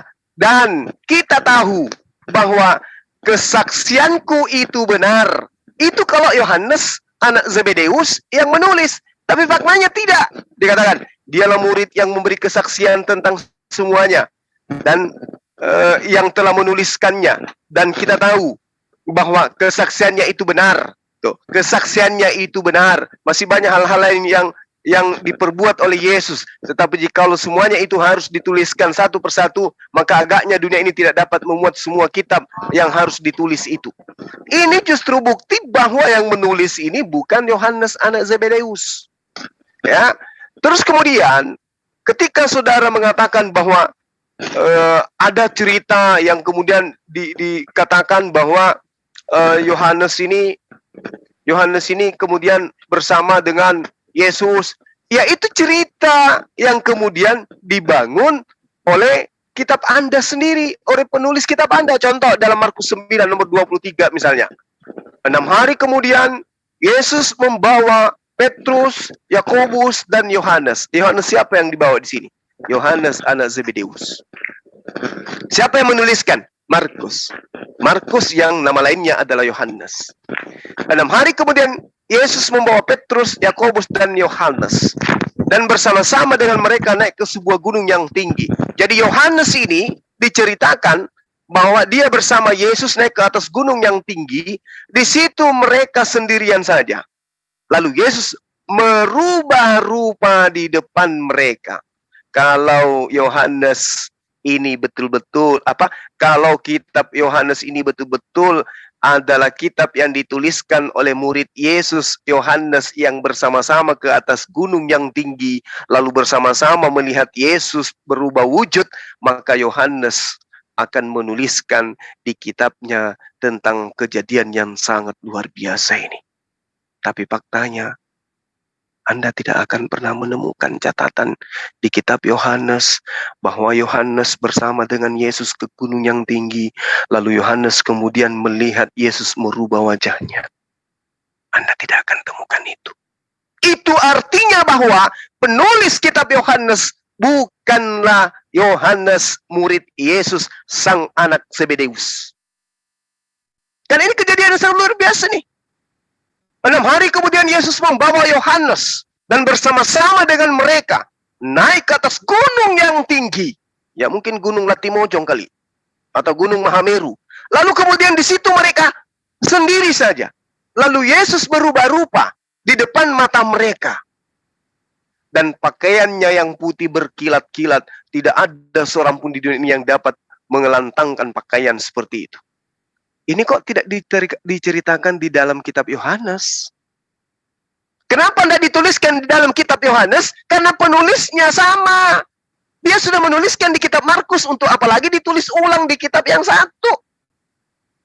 Itu yang perlu Anda pahami. Makanya Anda tidak bisa menunjukkan kepada kita mana kemudian bukti akurat bahwa Markus yang nama lainnya adalah Yohanes dan Yohanes yang nama lainnya adalah Markus bukan yang menulis kitab Yohanes. Mana buktinya?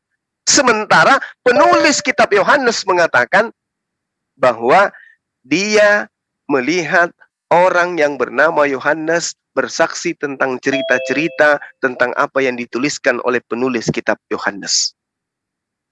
Oke? Jadi Anda tidak akan pernah bisa menunjukkan itu. Nah, sekarang saatnya teman-teman Kristen mengkaji lebih dalam siapa penulis kitab Yohanes ini. Apakah Yohanes anak Zebedeus ataukah Markus, asisten Paulus? Kalau dikatakan Markus, maka betullah apa yang diterangkan oleh Yohanes 21 nomor 24, nomor 25. Dialah murid yang memberi kesaksian tentang semuanya ini. Jadi murid yang bernama Yohanes itu memberikan kesaksian kepada penulis kitab Yohanes. Tidak mungkin kemudian penulis kitab Yohanes adalah Yohanes itu sendiri dengan mengatakan dialah murid yang memberi kesaksian tentang semuanya ini yang telah menuliskannya, dan kita tahu bahwa kesaksiannya itu benar. Dan kita tahu, artinya penulis mendudukkan dirinya sebagai orang yang kemudian menuliskan kitab di luar daripada pembawa kabar. Begitu juga di dalam Yohanes 1, di pembukaan kitab Yohanes. Datanglah seorang yang diutus Tuhan, namanya Yohanes. Ia datang sebagai saksi. Oke, Gurunda Zuma dan Brother Jason, terima kasih. Tadi waktu untuk battle sesi kedua telah habis. Mohon maaf sekali. Bagaimana ini? Saya tawarkan kembali. Apakah dirasa sudah cukup ataukah perlu digali lagi untuk kedua narasumber? Sudah cukup deh, karena saudara Jason ini tidak akan mungkin mampu untuk menjawab itu. Oke, ini materi berat. Terima kasih. Iya. Baik, oke, Gurunda. Bagaimana dengan Brother Jason? Saya juga perlu mendengar dari Brother Jason. Sudah cukupkah? Brother Jason? Mohon speak up. Masih ada di sini? Brother Jason? Oke, kalau begitu kita rasa sudah cukup untuk sesi battle kita, Iwan Villa. Demikianlah tadi sesi battle 20 menit kali 2 untuk masing-masing bertanya. Ke-mute ya. Tadi barusan ke-mute. Sorry. Baik. Saya Jadi pikir bagaimana? saya ngomong. Sebenarnya belum selesai ya, tapi nggak apa-apa lah. Kalau memang itu pernyataan seperti begitu. Tapi sebenarnya masih banyak yang ingin saya sampaikan. Oke, jadi bagaimana? Mau satu sesi lagi? Atau bagaimana, Gurunda Zuma? Ya, tambah dikit lah, tambah dikit. Ya udah, Tambah dikit. silakan. Sorry, Oke, bagaimana? Saya pikir saya ngomong. Ternyata ke-mute. Baik, supaya adil, karena ini ada dua belah pihak, saya tawarkan sesi tanya jawabnya tidak pakai sistem catur atau tidak pakai sistem battle seperti tadi, tapi sesi tanya jawab dengan format 2-5-3-5. Bagaimana? Masing-masing dapat kesempatan satu bertanya, satu menjawab, satu kali merespon juga masing-masing. Atau setuju? Kasih sedikit aja deh. Masih sedikit aja lah, 2 menit lagi lah. Karena kan tadi udah banyak pemaparan ya. Oh gitu. Baik, kalau begitu. Nggak senang terlalu lama juga. Nanti kemana-mana bahasannya. Oke, jadi bertanya 2 menit atau tanya jawab langsung saja ya? Ya, 2 tanya menit jawab dan 6 menit langsung begitu aja. ya? Cuman 2 menit Baik. sebagai penutup aja lah, gitu aja. Oke, nanti closing statement ada sendiri. Closing statement kami beri waktu selama 5 menit. Langsung aja tanya jawab, langsung selesai. 2 menit aja, gitu aja. Jangan begitu, brother. Kita sesuai dengan kesepakatan biasanya ada closing statement ya, termasuk berterima kasih atau mungkin mensarikan ulang dari awal. Oke, baik. Kalau gitu kita langsung memasuki sesi tanya jawab. Nanti closing 2 menit aja masing-masing gitu aja. Oh baik, kalau begitu. Sepertinya cukup qanaah ini. Brother Jason ini.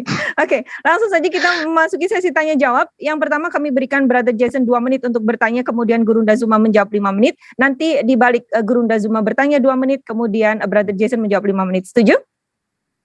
Nggak usah banyak-banyak 5 menit, 2 menit aja deh. 2 menit aja lah. Ya ampun. Kami beri waktunya segitu. Masalah mau dipakai silakan. Tidak dipakai silakan. Oke, sepakat. Bang Yans. Sepakat. Bang Yans, mohon kita Aku bilang jangan ikut perang. Mohon kita disettingkan 2 dan 5 menit. Tidak ada waktu untuk merespon, juga tidak ada kesempatan untuk menanggapi respon, karena sekali lagi saya sampaikan Brother Jason cukup qanaah dengan waktu yang diberikan. 2 dan 5 ya Bang Dianyas. Oke, terima kasih. Baik, langsung saja Brother Jason, kami berikan kesempatan bertanya kepada Gurunda Zuma 1 pertanyaan, maksimal 2, dan waktu menjawab Gurunda Zuma 5 menit. Silakan Brother Jason berbicara, waktu dimulai. Silakan. Oke, pertanyaannya sederhana. Saya minta data yang benar-benar tertulis dengan jelas bahwa Markus itu disebut sebagai murid yang dikasihi. Itu aja deh. Silakan Bang Juma, itu aja. Oh, sorry, saya tadi lagi membaca. Apa yang Anda tanyakan? Oke ya, saya ulang lagi ya. Iya. Saya minta data yang jelas tertulis ya di dalam apapun juga itu ya.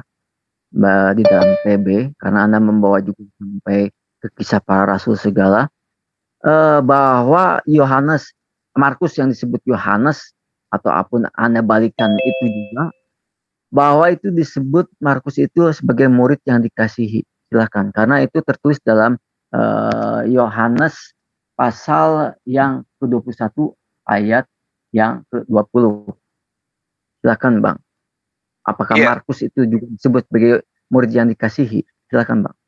Ya, secara tidak langsung, kalau Anda melihat daripada Kisah Para Rasul 12 nomor 12, Yohanes yang juga disebut Markus, ya itu dikasihi sebagaimana data yang Anda bawa. Kan gitu.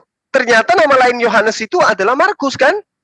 Berarti ketika Anda membawa data Yohanes 21 nomor 20, itu berarti bahwa Yohanes yang disebut dengan nama Markus itu sendiri, itu dikasihi. Kan begitu. Ketika Petrus berpaling, ia melihat bahwa murid yang dikasihi Yesus sedang mengikuti mereka, yaitu murid yang pada waktu mereka sedang makan bersama duduk dengan Yesus dan berkata, Tuhan, siapakah dia yang akan menyerahkan Engkau? Kalau Anda membawa data ini pun tidak disebutkan nama Yohanes di sana. Bahkan kalau Anda melihat di dalam data yang lain dikatakan ada sosok murid yang dikasihi bersandar di dada Yesus dan itu adalah adalah Yohanes, berarti ada seorang laki-laki tambun yang kemudian bersandar di dada Yesus. Ya kan gitu.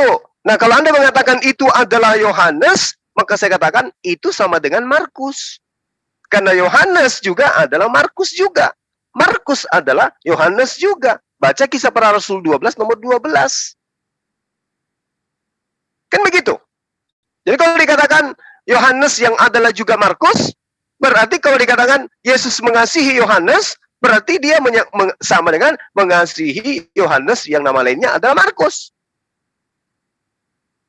Paham enggak sampai di sini penjelasan saya? Ngerti enggak, saudara? Minta ayatnya sih sebenarnya. Jadi bukan penjelasan tapi ayat ya, bahwa Markus itu yang tadi Anda katakan duduk bersandar pada dekat Yesus adalah Markus yang disebut sebagai murid yang dikasihi. Silakan Bang. Ayat di mana aja? Sekarang, oke. Nah, sekarang murid yang dikasihi oleh Yesus itu siapa? Kalau julukan itu cuma Yohanes saja sih, Yohanes anak Zebedi. Nah, kalau Markus gimana tuh? Silakan tunjukkan Bang, itu aja deh. Loh, kan saya kasih data Kisah Para Rasul 12 nomor 12. Yohanes yang juga dipanggil dengan sebutan Markus. Apakah disebut sebagai murid yang dikasihi julukan itu, Bang? Memang tidak ada dikatakan Markus itu murid dikasih. Kenapa? Karena Markus itu bukan pengikut Yesus, bukan murid Yesus. Dia itu adalah murid Paulus. Kan tadi saya sudah katakan di dalam dua kitab mana tadi itu yang saya katakan? Di kitab Anda gitu loh.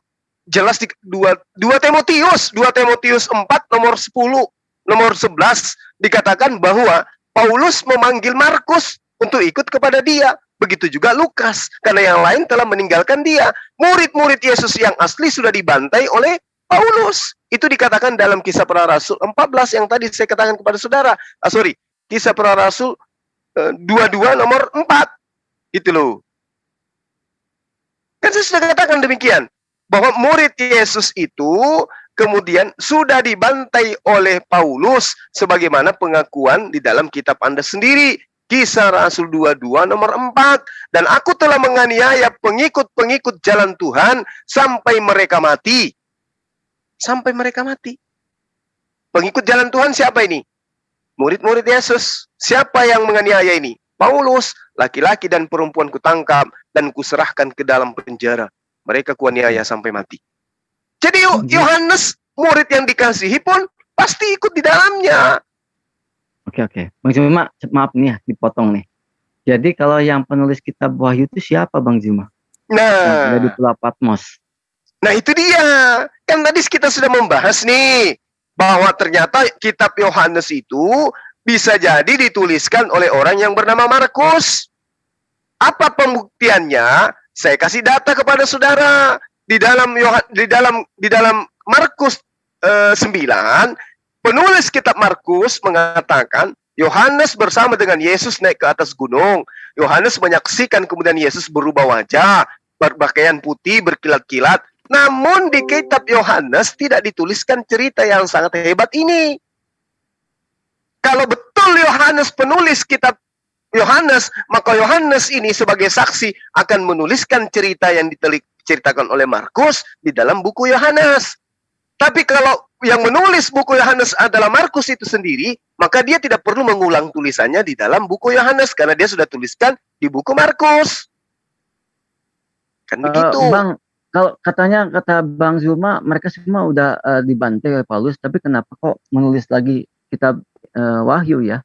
Masih ada di Pulau Patmos. Justru itulah kitab Wahyu itu saya tidak pernah mengatakan ditulis oleh anak Zebedeus, yaitu Yohanes. Yang saya curiga yang menulisnya itu adalah Markus, karena Markus itu adalah asisten Paulus, dan Markus itu nama lainnya adalah Yohanes. Baca Kisah Para Rasul 12 nomor 12. Oh, jadi menurut Bang Zuma kitab Wahyu itu ditulis oleh Markus ya?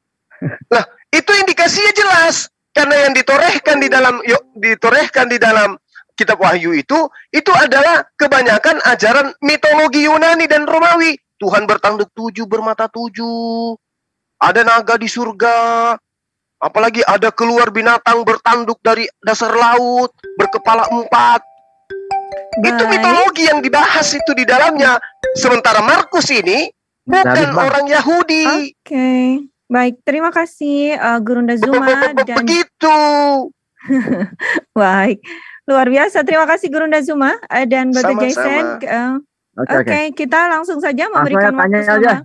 Oke, 2 menit Gurunda Zuma dan 5 menit kepada Brother Jason. Waktu dimulai ketika Gurunda Zuma berbicara. Silakan. Saya lagi yang bertanya. Ya. Langsung aja. Setelah ini beres aja lah. Nah, udah closing statement. Jadi nggak usah bertanya saya? Enggak, bertanya silakan. Setelah bertanya. Silakan bertanya Gurunda. Tapi kita tetap nanti ada closing statement 3. Ada ya? Ada closing statement 3 menit saja mungkin ya, Brother ya. Oke? Oke, terima kasih. Silakan Gurunda, waktu dimulai ketika Gurunda berbicara. Silakan. Oke, baik. Kalau Yesus itu adalah murid, kalau Yohanes itu adalah murid yang dikasihi oleh Yohanes, saya jadi ngantuk jadinya terputar-putar. Kalau Yohanes itu adalah murid yang dikasihi oleh Yesus, ya, maka tunjukkan kepada saya perintah Yesus kepada Yohanes untuk menuliskan buku Yohanes dan juga buku Wahyu. Ada nggak perintahnya kepada Yohanes? Oke. Udah? Kayaknya sudah.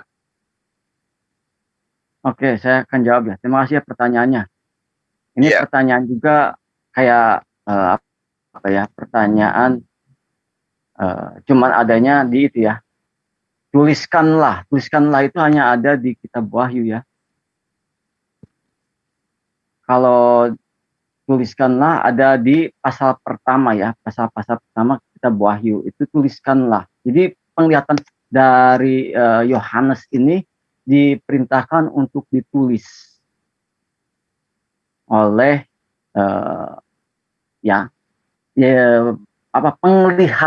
penglihatan ilahi di Pulau Patmos. Saya akan bacakan saja. Dalam Wahyu 1 ayat yang keempat, dari Yohanes kepada ketujuh jemaat yang di Asia Kecil. Kasih karunia dan damai sejahtera menyertai kamu, dan Dia yang ada dan yang sudah ada dan yang akan datang, dan yang ketujuh roh yang ada di hadapan tahtanya, dan dari Yesus Kristus saksi yang setia, yang pertama bangkit dari antara orang mati, dan yang berkuasa atas raja-raja di bumi. Ini bagi Dia yang mengasihi kita dari yang telah melepaskan kita dari dosa oleh darahnya. Dan bla bla bla, saya akan bacakan terus. Nah, ini perikopnya penglihatan Yohanes di Pulau Patmos ayat yang ke-9. Aku Yohanes, saudara dan sekutumu dalam kesusahan, dalam kerajaan dan dalam ketekunan, menantikan Yesus berada di pulau yang bernama Patmos. Oleh karena firman Allah dan kesaksian yang diberikan oleh Yesus. Jadi ayat yang ke-10, pada hari Tuhan aku dikuasai oleh roh dan aku mendengar dari belakangku suatu suara yang nyaring seperti bunyi sangkakala. Ayat yang ke-11, ini dia. Katanya, apa yang engkau lihat, tuliskanlah di dalam sebuah kitab dan kirimkanlah kepada ketujuh jemaat ini, ke Efesus, ke Smyrna, ke Pergamus, ke Tiatira, ke Sardis, ke Philadelphia, dan ke Laodikia. Jadi sudah jelas ya, kalau kitab Wahyu itu diperintahkan untuk ditulis. Jadi canggahan saya untuk Bang Zuma, berarti bukan Paulus ya, yang merintahkan untuk Markus itu menulis. Tetapi inilah penglihatan. Jadi kalau Bang Zuma mengatakan, saya menyatakan bahwa kitab Wahyu ini ditulis oleh Markus, ternyata bukan ya, karena tidak ada peran Paulus di situ. Jadi sudah terbantahkan. Karena yang memerintahkan ini adalah sosok ilahi di Pulau Patmos, penglihatan, dan menyuruh untuk menuliskannya dalam sebuah kitab. Tentang Injil Yohanes, memang Injil Yohanes ini awalnya dari mulut ke mulut, istilahnya dari yang disampaikan oleh murid-murid itu belum berbentuk kitab, tapi baru dituliskan ya, kira-kira setelah Yesus mangkat. Tetapi karena ini penting ya, penting untuk supaya tidak hilang ingatannya. Maksudnya bukan hilang ingatan rasul-rasul, tetapi jadi hilang kejadian ini, maka dibukukanlah, dituliskan secepat mungkin, mumpung para saksi itu masih hidup. Walaupun Bang Zuma selalu mengatakan bahwa Injil Lukas ini adalah karangan daripada Lukas. Sebenarnya ini juga tidak ya, karena Lukas menuliskan dengan jelas bahwa dia memperoleh ya kisah itu dari para saksi. Saya akan bacakan saja ya, supaya saya mempersingkat waktu dan juga mempergunakan waktu yang cepat. Pendahuluan, Theophilus yang mulia, banyak orang telah berusaha menyusun suatu berita tentang peristiwa-peristiwa yang telah terjadi di antara kita, seperti yang disampaikan kepada kita oleh mereka. Ya, ulangi lagi dari kedua, seperti yang disampaikan kepada kita oleh mereka, yang dari semula adalah saksi mata dan pelayan firman. Jadi sudah jelas ya bahwa Lukas ini mendapatkan ya peristiwa-peristiwa itu dari mereka yang dari semula adalah saksi mata dan pelayan firman. Jadi pelayan firman pada saat itu hanya di lingkungan rasul-rasul. Jadi rasul-rasul itu diberikan wewenang lebih, yaitu untuk berkhotbah.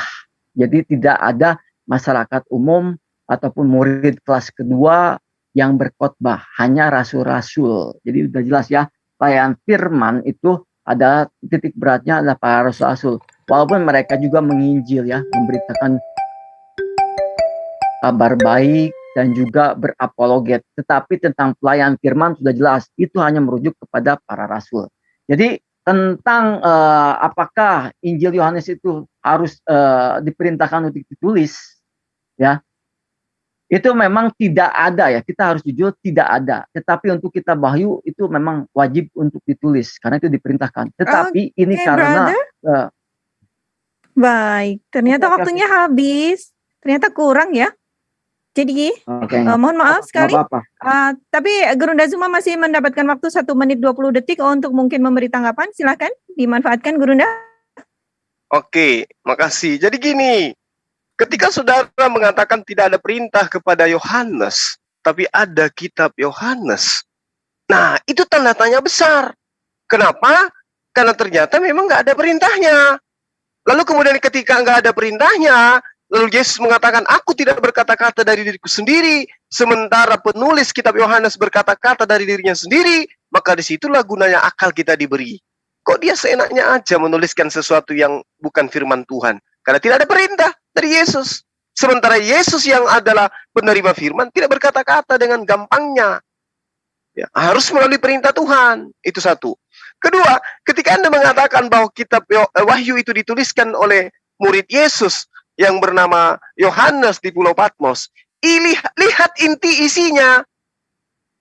Masa disuruh perintahkan menulis sebuah kitab, lalu kemudian disuruh kirimkan ke 7 jemaat, jemaat Efesus, jemaat Smyrna, jemaat Pergamus, kemudian ada lagi Tiatira, kemudian Sardis, Philadelphia, kemudian Laodikia. Itu adalah orang-orang Yunani semua. Itu adalah orang-orang Romawi semua tuh. Sementara Yesus berpesan kepada muridnya di dalam Matius 10 nomor 5 nomor 6, jangan engkau ke bangsa lain. Murid yang setia tidak akan melanggar perintah gurunya. Itu yang kedua. Yang ketiga, Yesus sendiri mengaku dalam Matius 24 nomor 15, aku diutus hanya kepada domba-domba yang hilang dari Bani Israel. Jadi bagaimana mungkin kemudian Yesus datang memerintahkan justru mengutus muridnya menulis surat untuk jemaat-jemaat Yahudi. Terima kasih Gurunda.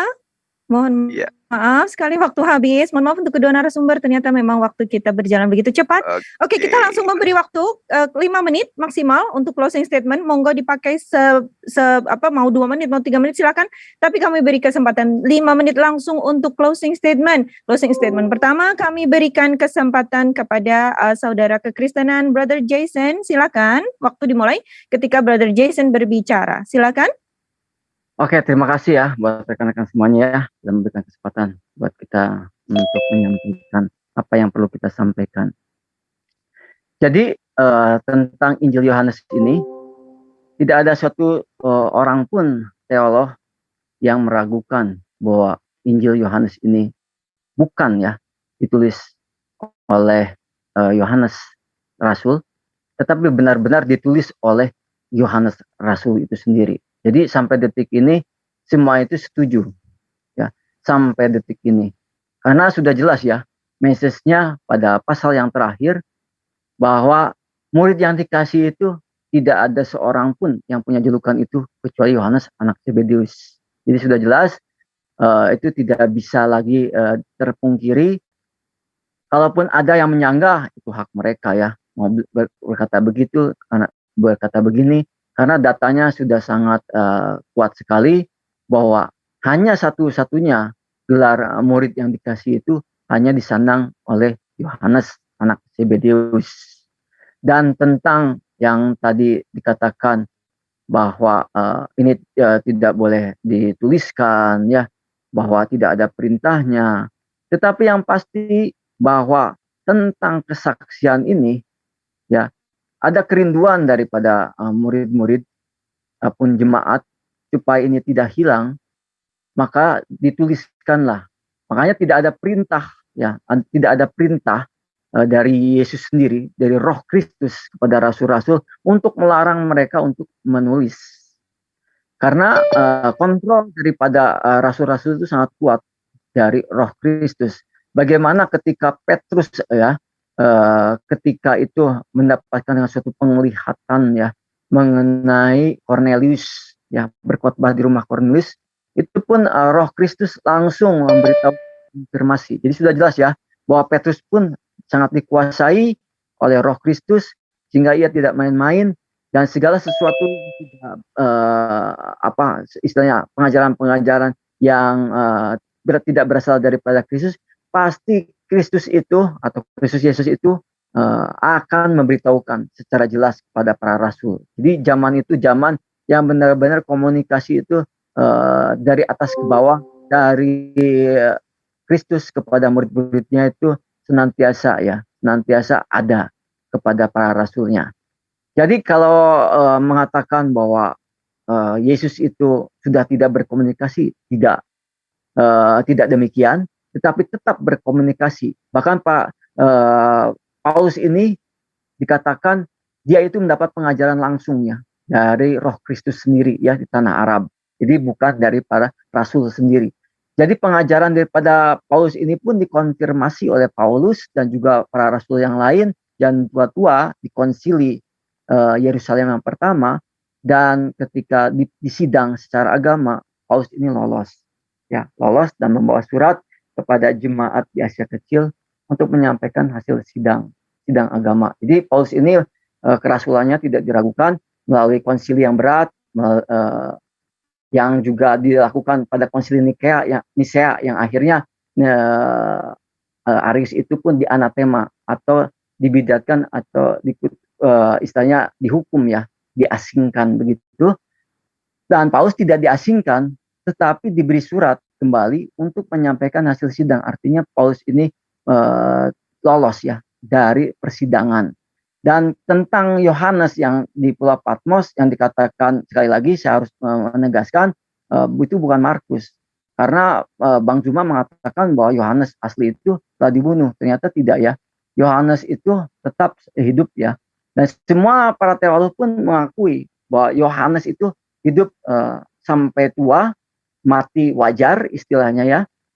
Tidak terbunuh secara seperti rasul-rasul yang lain. Semua teolog mengakui itu ya. Tidak ada teolog yang tidak yang meragukan bahwa Yohanes itu mati oleh Paulus, tidak ya, tidak tentang hal itu. Dan saya berharap bahwa baiklah kita kembali lagi kepada akar tradisi bahwa nama itu bisa banyak. Yesus itu juga ada di dalam itu ya, perjanjian lama itu Yosua. Yosua itu juga kalau dalam bahasa Yunani Yesus juga. Jadi Yesus itu yang menjadi Tuhan kami, Tuhan di atas segala Tuhan, itu disebut Kristus. Namanya itu Kristus sebenarnya, bukan Yesus saja, tapi Yesus Kristus. Baik. Oke. Terima kasih, brother. Ternyata memang 2 menit itu kurangnya, berarti bahkan 5 menit juga ternyata kurang. Tapi terima kasih.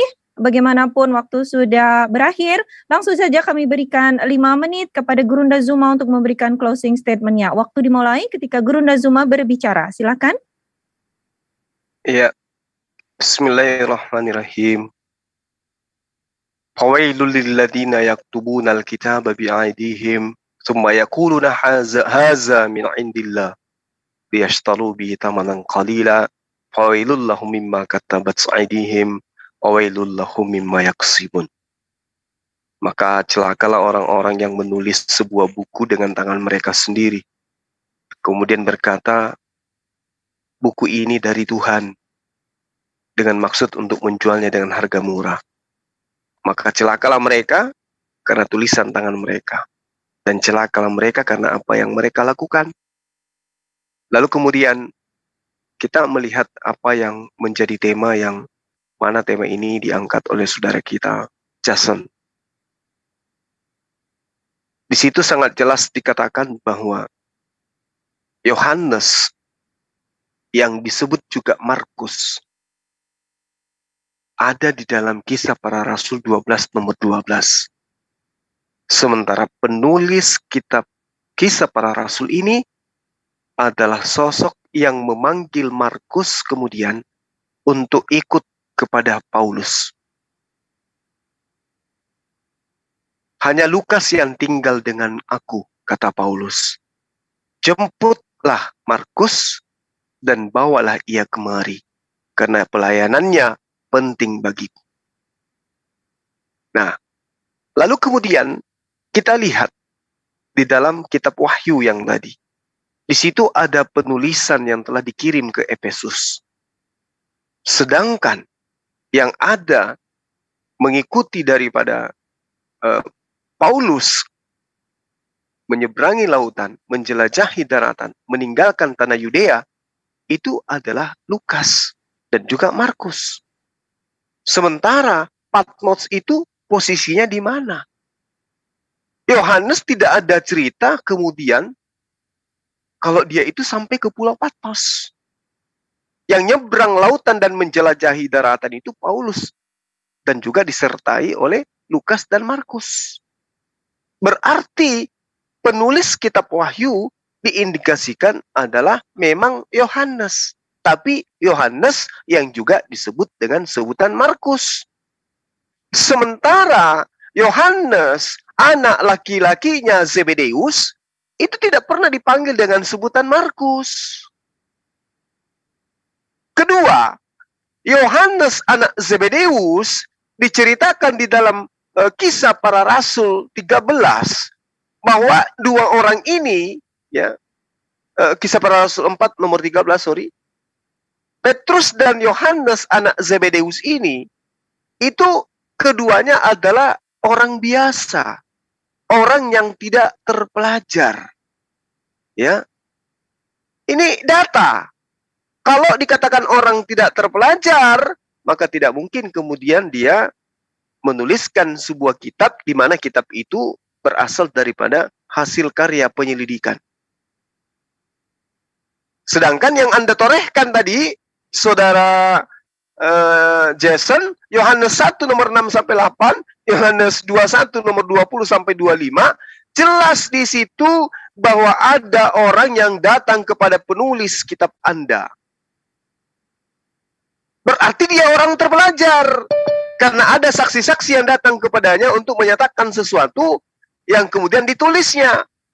Kalau saksi menjelaskan sesuatu yang disaksikan, orang tidak terpelajar pun boleh. Tapi untuk menulis dan menelaah kemudian kesaksian orang dan dituangkan ke dalam sebuah buku, apalagi setebal kitab Anda, itu nggak mungkin orang tidak terpelajar. Sementara Kisah Para Rasul 4 nomor 13, Yohanes anak Zebedeus dan juga Petrus adalah orang biasa yang tidak terpelajar. Berarti jelas, penulis kitab Yohanes dan juga penulis Wahyu itu bukan anak Yohanes anak Zebedeus, tetapi adalah Yohanes yang juga disebut Markus. Itu indikasi yang kuat. Silakan Anda kemudian mengajak orang-orang yang lebih handal menurut saudara untuk berdialog dengan saya membahas ini. Saya akan tetap memberikan data-data valid dan bukti-bukti yang saya gunakan itu masih ada. Cuman karena saya tidak akan memberikan malam ini, karena saya yakin Anda tidak akan mampu untuk meluruskan kemudian itu, sehingga saya meminta kepada saudara-saudara Kristen yang ada di sini yang mendengarkan dialog ini, kalau ada teman-teman Kristen yang merasa menguasai Bible, silakan masuk di sesi berikutnya untuk berdialog dengan Bang Suma, membahas tentang kitab Yohanes bukanlah tulisan murid Yesus. Demikian. Terima kasih. Oke, luar biasa. Terima kasih Gurunda Zuma, juga Brother Jason atas closing statement-nya. Baik, Ikhwan Fillah semuanya, Masya Allah, Alhamdulillah, malam ini sudah hampir jam 12 malam ya di Indonesia. Sampailah kita kepada ujung acara. Kedua narasumber telah mengupas tuntas Gospel Yohanes, memenuhi tantangan dari saudara kekristenan kita, yaitu saudara Jason Melvino. Dan kemudian sepertinya belum puas, Gurunda Zuma tadi yang kembali memberikan tantangan kepada teman-teman atau pendeta dari dari saudara kekristenan. Baik, apakah sudah terkupas tuntas? Ikhwan Fillah sendiri yang menyimpulkannya ya. Baik, Ikhwan Fillah, jadi saya Lona Ana yang bertugas sebagai moderator, mewakili seluruh admin Zoom M3, Mujahid, Mujadid, dan Mujtahid, mengucapkan terima kasih dan apresiasi yang sebesar-besarnya kepada kedua narasumber, yaitu Gurunda Zuma dan Brother Jason Melvino, yang juga para hadirin di Zoom M3 yang sudah begitu tertib mengikuti debat di Zoom, serta seluruh Ikhwan Fillah yang luar biasa, Masya Allah, tetap setia menyimak di seluruh menara siar, yaitu di Zulkifli M. Abbas Official, M3 Channel, Amanah Sang Hamba, Yans M3 Channel, Menara Siar Debat, Pengamat Debat Lintas Agama, Din Permata Islam, Dedi Wijaya Official, Dialog Channel 9, Josel Official, Lensa News Muslim, Muslim DS, Pejuang Tauhid TV, Ikhlas Dunia Akhirat, dan OSI Channel. Semoga apa yang sudah kita simak tadi bermanfaat bagi kita dan menambah ilmu serta iman kita, dan insya Allah semoga diridhai Allah Subhanahu wa Ta'ala. Oke, saya akhiri dengan bacaan Quran Surat Ali Imran ayat 102. A'udzubillahi minasyaitonirrajim. Bismillahirrahmanirrahim. Ya ayyuhalladzina amanu taqullaha haqqa tuqatih wa la tamutunna illa wa antum muslimun. Maha suci Engkau ya Allah, segala pujian untukmu. Aku bersaksi bahwa tidak ada sesembahan yang berhak disembah selain Engkau, dan aku meminta ampunan dan bertaubat kepadamu. Saya akhiri sampai dan subhanakallahumma wa bihamdika asyhadu an la ilaha illa anta astaghfiruka wa atubu ilaik. Wassalamualaikum warahmatullahi wabarakatuh.